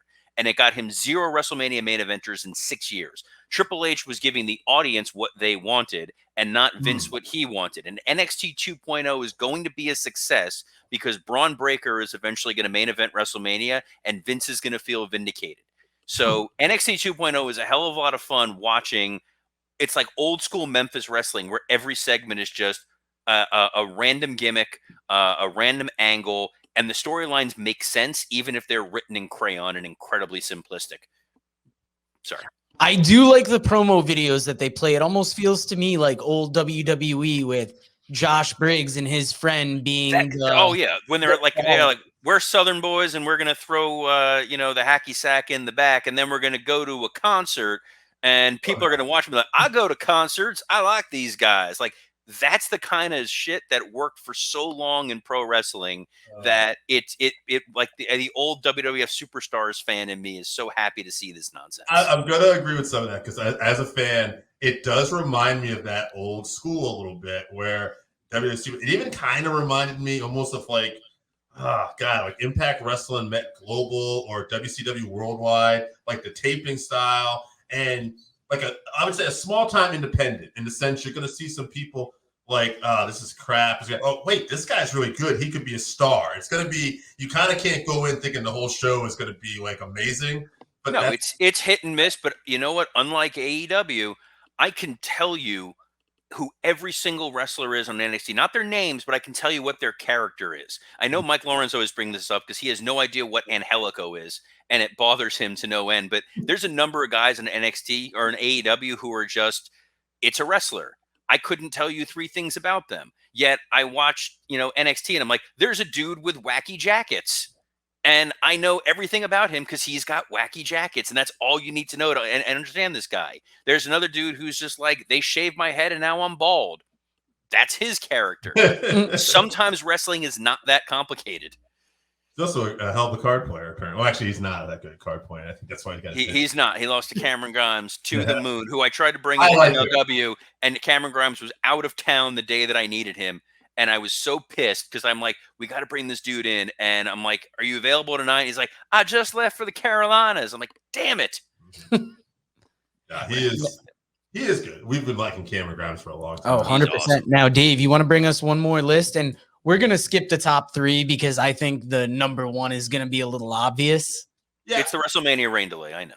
I got, I'll give you 2 more. I got Jesse from New Hampshire. He's got Cardona under a hood at GCW. Punk returns. The failed bomb explosion at AEW. Thank you. Adam Cole AEW debut and Dragunov beating Walter for the UK title.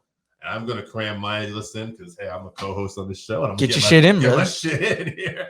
On the rain delay topic, I do have to say, for me personally, Bianca Belair, Sasha Banks, they conveyed a lot of emotion in that match. I'm not saying I can watch every match or everybody's going to be crying, but that particular match, it came off, again, we'll use like the CM Punk thing, very authentic, very real in that moment. It just felt different in that card. So I got very into that match, and that's going to make my list, along with the Punk debut we already talked about. I will give it up to Hangman because I do feel that was the most compelling storyline AEW's had since the people got behind him. They got behind the Cowboys shit, and they pulled the trigger. Bryan Danielson, Omega, like you, I just felt like that was a moment. It was one of the fastest-paced half-hour matches I've ever seen. It went by like I wanted more, which you should want in a match, I think. But just the atmosphere. It was so electric. And number 5, since I don't have my list in front of me, I'm just going to say off the top of my head, like you, MJF, Punk exchange. I thought MJF was owning him. I did love that Punk line. But, the better, a less famous Miz. I was like, okay, I didn't expect you to mention Miz. And maybe a little, but I like it. I like it because you guys are throwing daggers I wouldn't see coming. And I can't remember the last time a promo exchange that went that long kept my interest. It was awesome.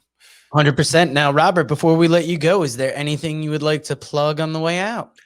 You can follow me on Twitter at WWE_creative_ISH. Why _ISH? Because I used to be WWE_creative and got shut down by the WWE because people thought I was an authentic WWE account, which just goes to show you how bright some folks are.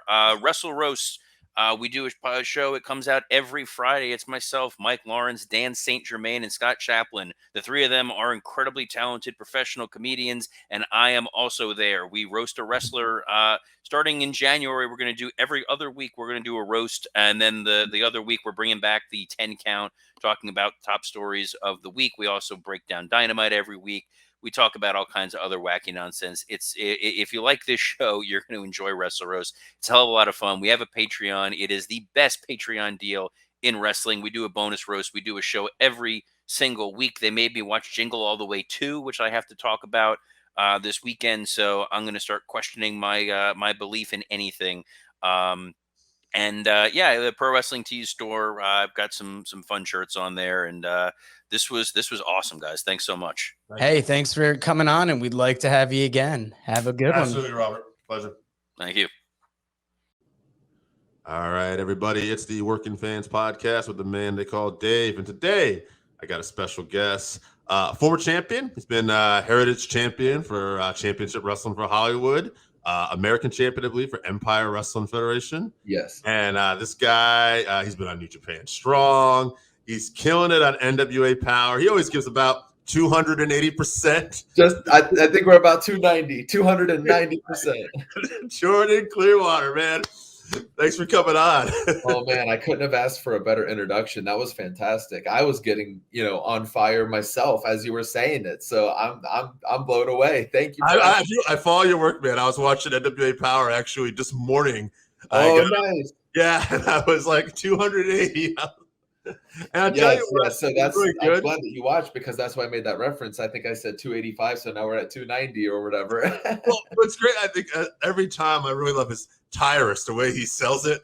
Every time he's got that look, and he's amazing. Like, if you've watched this new season of Power, is different. I mean, I don't know if you follow Billy Corgan on social media, but he posted that he felt that this with this locker room and this set of tapings, I'm going on and on with this large change, but this locker room, this set of tapings, that they've had the best season of Power filmed since the 80s, and that's such a huge compliment to us as performers. But I say all that to say that it only gets better from here. This season that we filmed is gonna be off the chart. I don't know if you saw the first episode and just the way that Tyrus reacted when I debuted the new gear, my new gear, and he was, he said, what did he say? He said, "You're like a cold banana daiquiri on a hot summer's day. Everyone wants a sip." Just the way that he comes up with those things, it's so amazing. Yeah. What I think was great about NWA Power in particular too, they're very good at just it seems like they're different. You know what I mean? It's I like watching it because it's just a different vibe where I feel like it's very authentic. And it's very storyline based, but storyline based an authentic, everything comes off a little realer. Like when Aldis was champion, it was a big fight feel. Now with Trevor Murdoch, I feel like it's that every man's champion, but everybody's got their own place. And God, I mean, working with Austin Idol too, that's got to be a trip.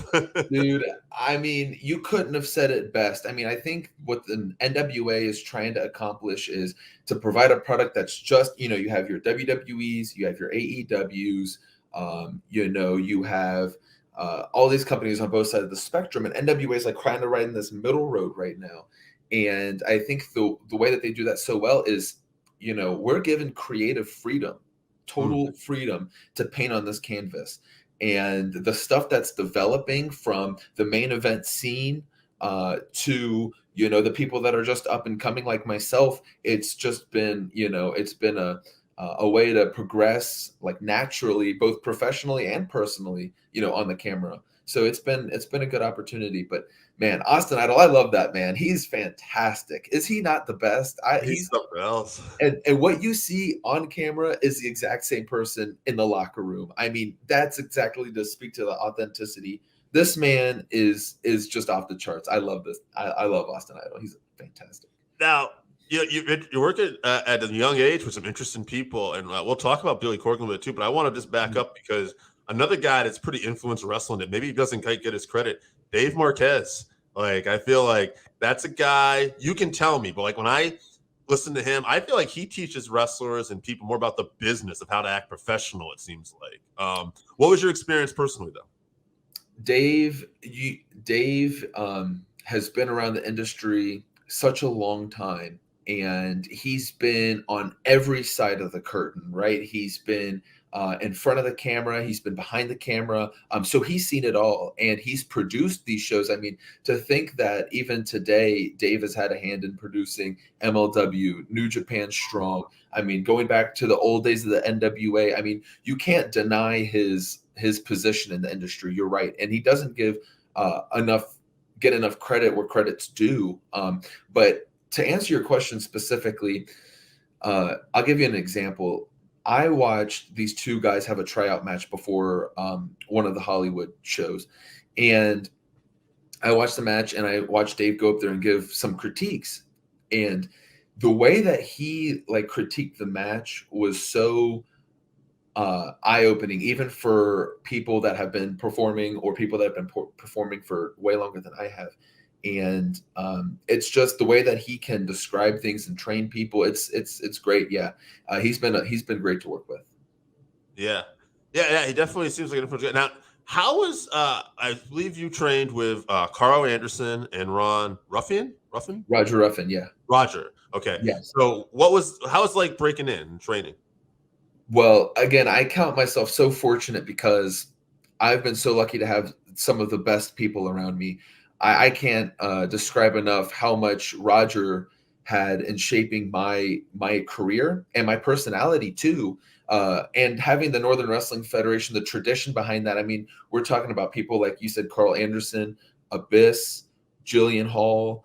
All of these people came through the Northern Wrestling Federation, and they have passed their experience on to us as well.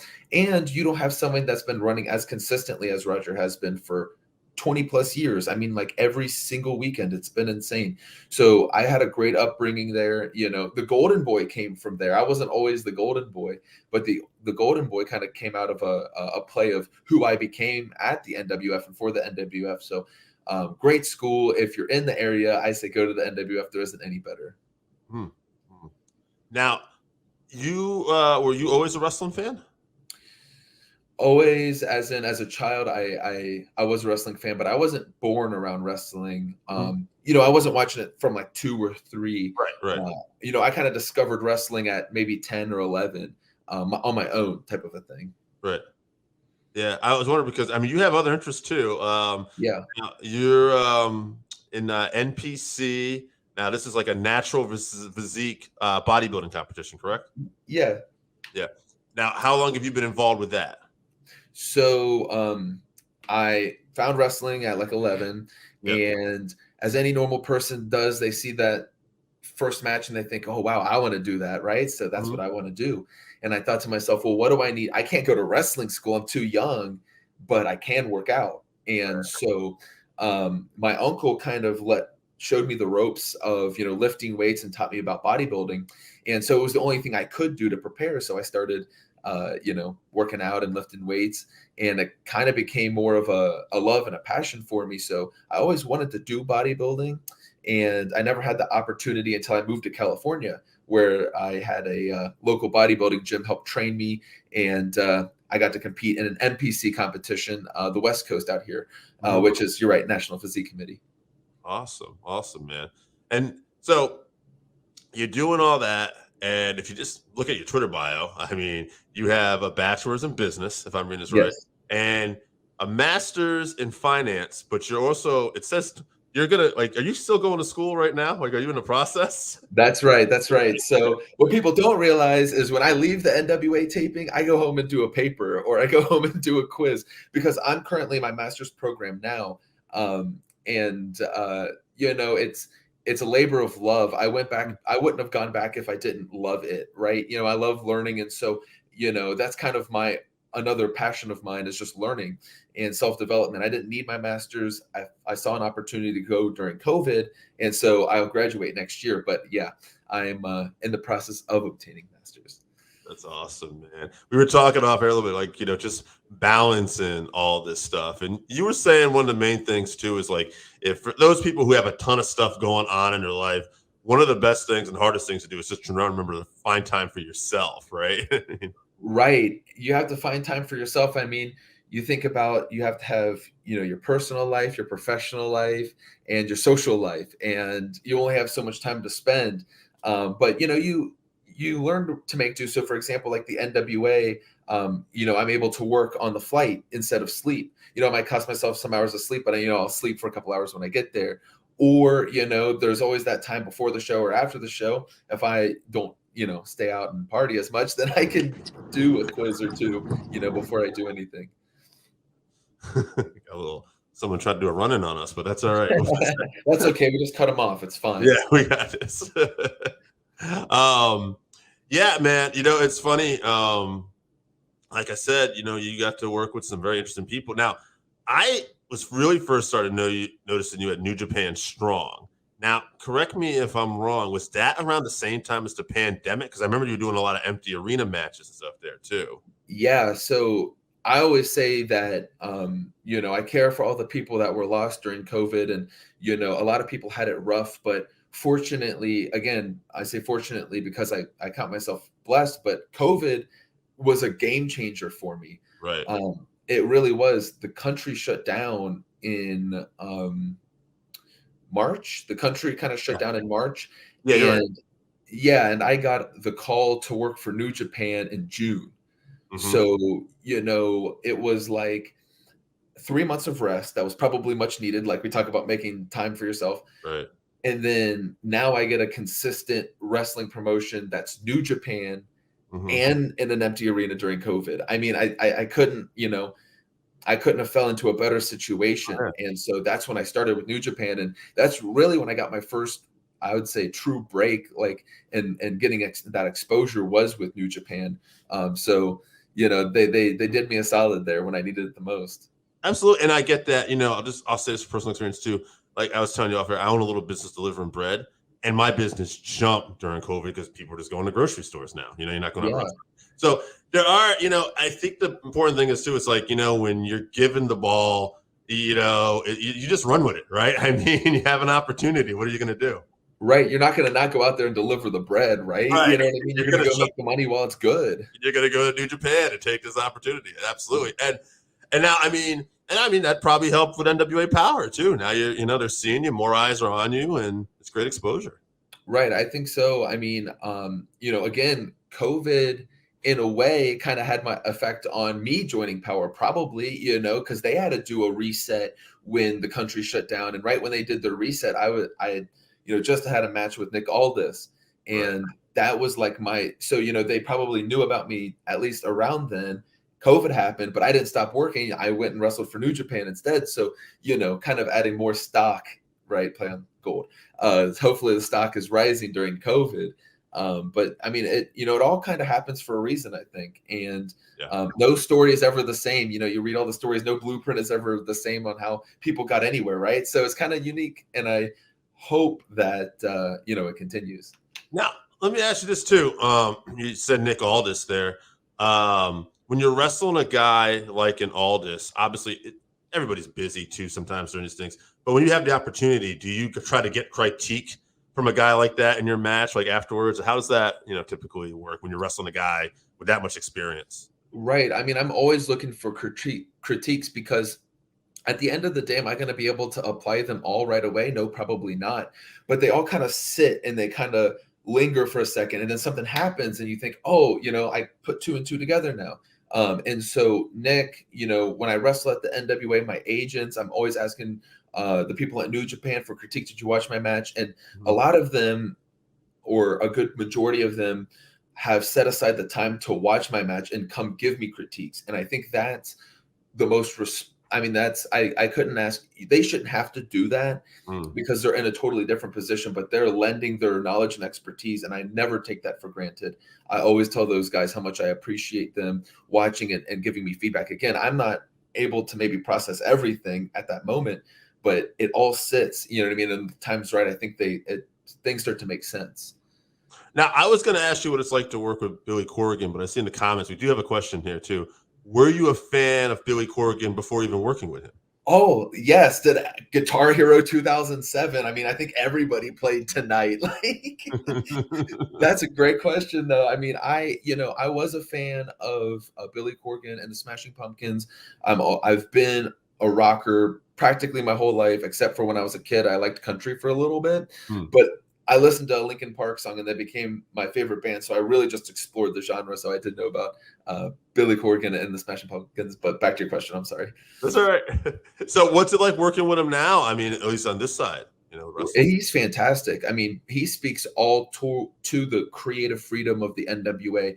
And he lets us be who we are meant to be and gives us, again, the room to explore. But he's not afraid to approach us with ideas, too. And the best part about Billy is that I think he understands what it's like to be, obviously, he understands what it's like to be a performer. So as a performer or as somebody that has, tried to do both in front of the camera and behind the camera, I can appreciate that he lets us give feedback, too, and make suggestions, because two minds are ultimately better than one. And so Billy really fosters that creative freedom, which I think is, at the end of the day, probably one of the most valuable things in wrestling, even more than money, because if you're not having fun, then, what difference does it make? Sure, you can get any old job doing whatever, right? But you want to have fun and be able to make a living. Right. Absolutely. Me and my friends, we talk about this all the time, too. Like, you want a certain amount of money for security, but Right. you mainly want to enjoy what you're doing, too. Otherwise, hell, it sucks. Yeah, man. I'm that type of guy that's like, okay, I need to make X, and if I can do that, I don't care about anything else. You know what I mean? As long as I can cover my bases, like, I'm okay. You know what I mean? I don't need to live this lavish lifestyle. I'm fine where I'm at, So if I can have fun doing it, that's what really matters. Yeah. Is that what drove you to finances? Just trying to managing things a little better? Or? Yeah, I mean, I knew too with wrestling, nothing's guaranteed in life. And I knew that I needed a backup plan. I wanted to be an attorney, but I decided that would require too much of a time commitment and take away from wrestling. So I had an internship at a financial firm, and I've always been interested in money. I've always had a knack for dealing with money. So when I got into finance, it was just a natural kind of calling in a way. Mm-hmm. So finance comes easy to me, I feel like. And that's kind of why I pursued my master's, as I continue to learn more, because at the end of the day, if my dreams continue to come true as they have been, then I'll have to let finance go. But at least the knowledge that I learned can apply to my own life. You know what I mean? And so it's never a loss there. Right. And in wrestling, I mean, it is, it's entertainment, but it's athleticism too. And, they'll tell you there's a short window of being an athlete sometimes, right? I mean, wrestling, you can usually, especially if you got the verbal skills, you can make it last long, but there's no guarantees. You never know what's going to happen. So. Right. You don't know if you're going to get injured. You don't know if you're going to get, a contract, if you're only going to make it to a certain level. Maybe you make it all the way and you only last a year. There's been a lot of releases lately over the last 2 years that have turned a lot of people's heads, you know what I mean? Because you could be going from making money to making nothing. Then what do you do? And so that was my thought going into it. As nerdy as I am, I decided to look up how to become a professional wrestler. And the biggest piece of advice I got was have a backup plan. So I thought that might be the best thing to do right away. That is a good, and actually, in the comments here again, we got another question. What advice can you give to a person /podcast to effectively maybe market themselves? That's a good question. Yeah. I deal with, marketing myself all the time, and I deal with getting a lot of requests from podcasts. So, I don't necessarily know what it's like to be a podcaster, but, I think diversity in the people that you bring on helps expand the audience of your show, being professional in the way that you outreach and your setup, you know what I mean? Like, as you said, you progress, you might not be there tomorrow, but, you have to be progressing to that level, and I think ultimately just staying consistent in what you do is going to reap some type of a reward at the end of the day, no matter what it is that you do. Absolutely. And I'll tell you this from personal experience too. And just from talking to wrestlers, we also interview comedians and stuff too. And I was telling someone this day, one of the most common things is it's just a lot of stuff you would do in your everyday life and your other jobs, like, show up on time, look professional, get along with people. Like, these should be things that we practice every day anyway, right? You're right. No, you're right. And that's the same in wrestling.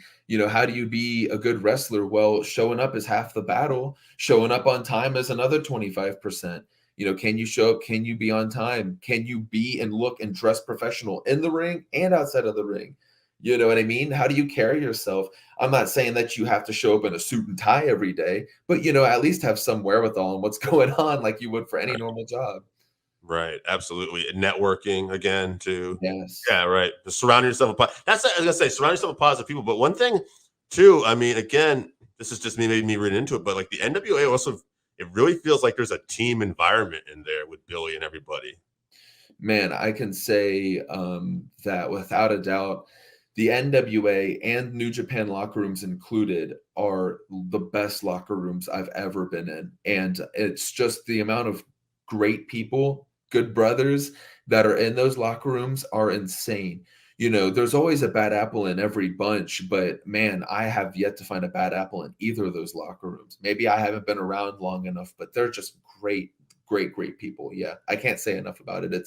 It's almost like leaving a family. Like you're excited to go, and then when you leave, it kind of hurts because you don't get to see everybody for some time. Just the way that we run the shows from pay-per-view to pay-per-view. So it's cool to have that kind of an experience. Absolutely. Now, Yeah.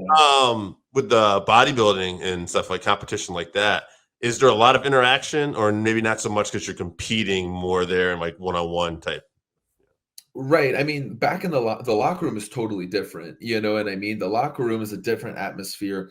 You have a lot of people that are trying to make it, that are trying to place, that are trying to make it into the pro leagues, and so I came at it from a different perspective. I never came at it from the idea that I wanted to necessarily compete competitively. Would I, if I had the opportunity? Sure. But, I did my competition and I had an absolute blast. I mean, I was dancing, you know what I mean? I was just a ball of energy because I didn't care about the outcome. I wanted to do good. You know what I mean? I obviously didn't slack off going into it, but fifth place, first place would have been great, but it doesn't make a difference to me. Hopefully next time when I do it, maybe I'll climb in the ranking, but the real fun is in working with the coach and the team.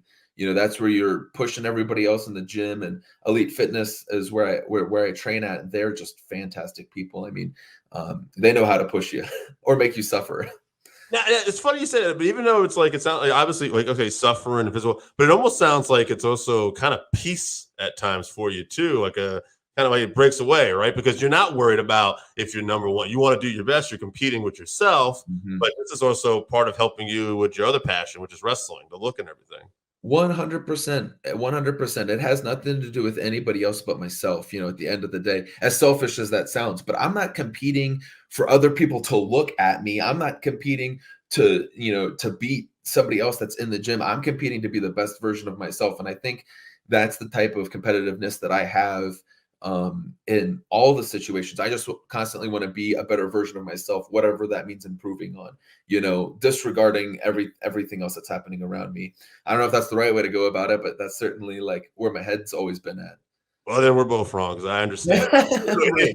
So there's two of us then. Yeah, absolutely. I mean, there's definitely things where you got to like other people involved and stuff, but like for some of these, like I would say for something like that, like that's an individual goal, and it sounds good to me, man. I definitely think your head's in the right place. It sounds like you got good people surrounding you, and you keep busy. I mean, so you're graduating in 2022 if all goes well? Yeah, so I finished my semester this year, so I'll graduate in December of next year or January, whenever they do their graduation. But then I'll be done. So I've got 1 year left. I think I can make it. Pray for me though. We'll see what COVID decides for us next year. Oh yeah, I know. And that's one thing you definitely COVID has shown us, like you can't take anything for granted. You never know what's going to happen next for sure. No, they just put the mask mandates back in here in California. So, it's kind of like, is it going back to are we going to open up or are we not going to open up? Right. It makes me worried about wrestling because I just got assimilated to wrestling back in front of crowds, and now to do a empty arenas, Yeah. Like I said, you've had some getting back to NWA for a minute too. You definitely have like a great locker room there. We've had I think Tim Storm was on here before. Oh yeah. You guys both of you, like you show up a few minutes early. It's like very noticeable. Not everybody does that. Sure, no, I understand. Yeah. Salvanaro too. He was another one that was on here, and he was like a few minutes early. And stuff. You said Sauronaro? Yeah, Sal. That was great too. He's so knowledgeable when it comes to professional wrestling. Like, there's always something that I learned from Sal at every show. And then Tim Storm has been fantastic. I got to wrestle Tim. He's just the nicest person. Like, I feel like I've earned the moniker just basically the nicest guy in wrestling, but I think Tim might have me beat. He's fantastic. You guys are neck and neck. He's definitely good ones too.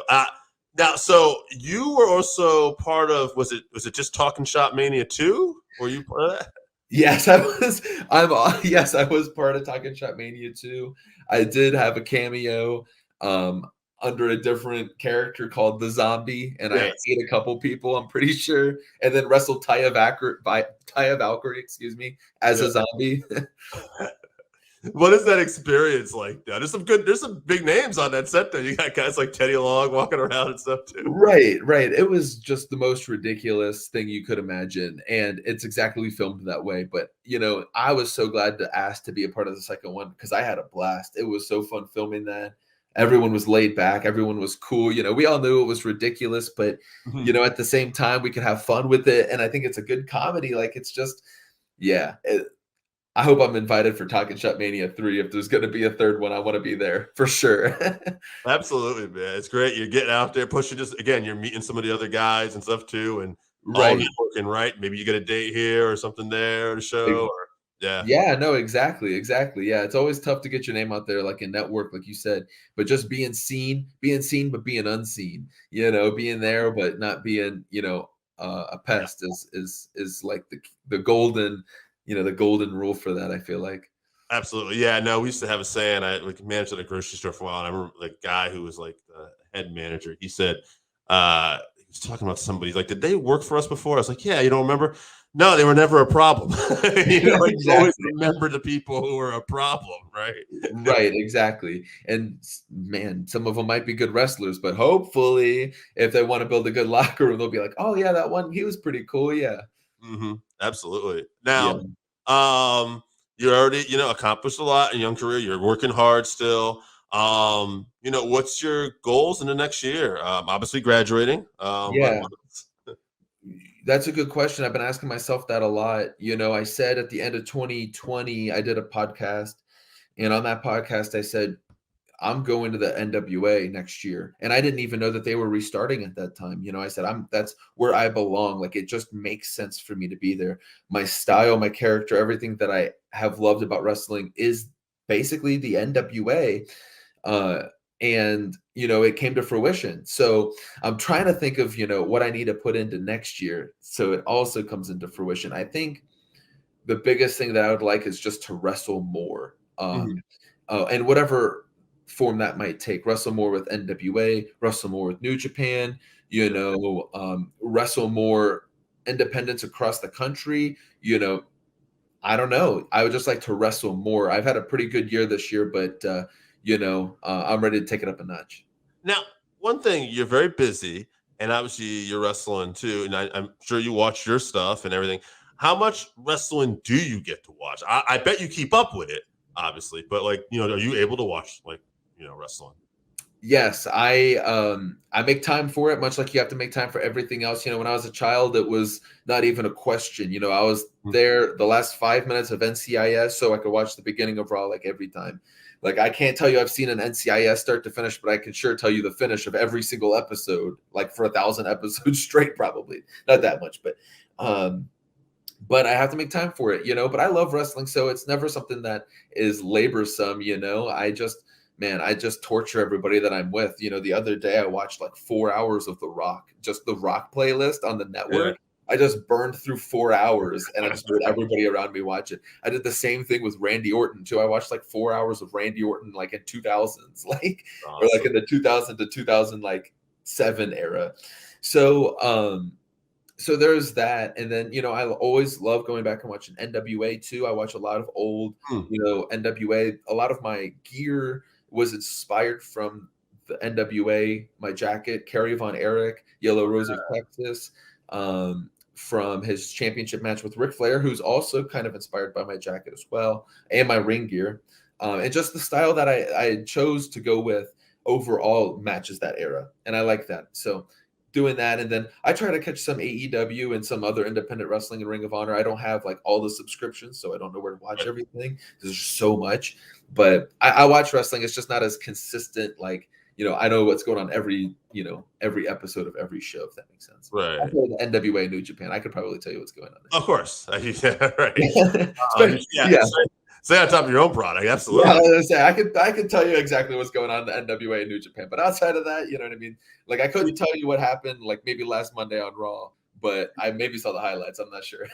Did you get to talk it up with Ric Flair at all, or at least say hi or anything? Yeah, a little bit. Yeah, a little bit. I've gotten to meet him before, though. That's not my first time meeting Ric Flair. He does not remember me ever, but there was a time where I met Ric Flair in the middle of nowhere, Kentuckyville, where I wrestled a match for a fair. It was just so backwards. I met Al Snow there randomly. Ric Flair was there signing autographs randomly. Like, it was the most random thing ever. And I couldn't even tell you what city it was in, because I don't even think it was a city. I think it was just like a town somewhere. Did you get to ever work with Al or near him at all? Al Snow? I got to work near Al. I never got to work with Al. But he's so knowledgeable, man. Like, I never got to work for OVW. And when I was in Ohio training, OVW wasn't really that active. So, or at least I wasn't aware of what was going on. So I never worked for them. And then I leave, and then they get bought out.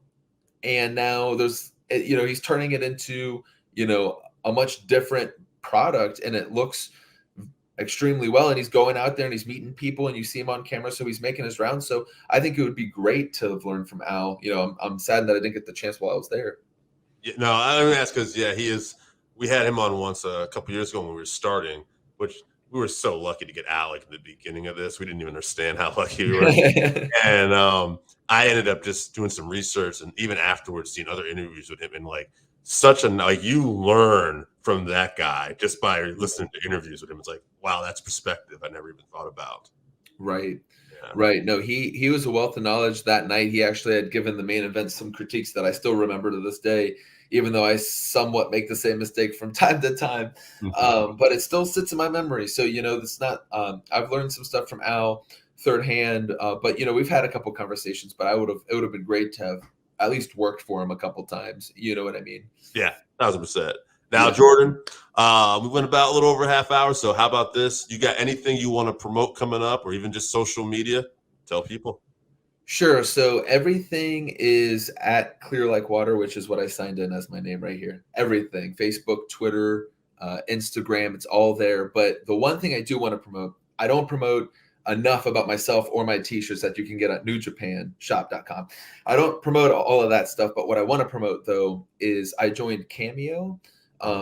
For a little time. I've never done anything like it, and I joined Cameo because I'm donating all the proceeds from now until Christmas to the Paws Animal Shelter in Chicago, and that's actually something that Billy helped get us set up for, Corgan, and he's joining Cameo for a limited period of time. But I've always loved animals. I'm a big fan of no-kill shelters, and so I just wanted to go the next extra step and do it as well. So, if you've ever wanted to get a holiday message from me or talk to me or chat me, and 100% of the proceeds go to a great cause. That's awesome, man. That's a great way to end it. Jordan, thank you so much for being on the show. It was a pleasure. Yeah. And, I wish you nothing but 300%. Thank you, brother. Thank you for having me. I had fun. Thank you very much. No problem.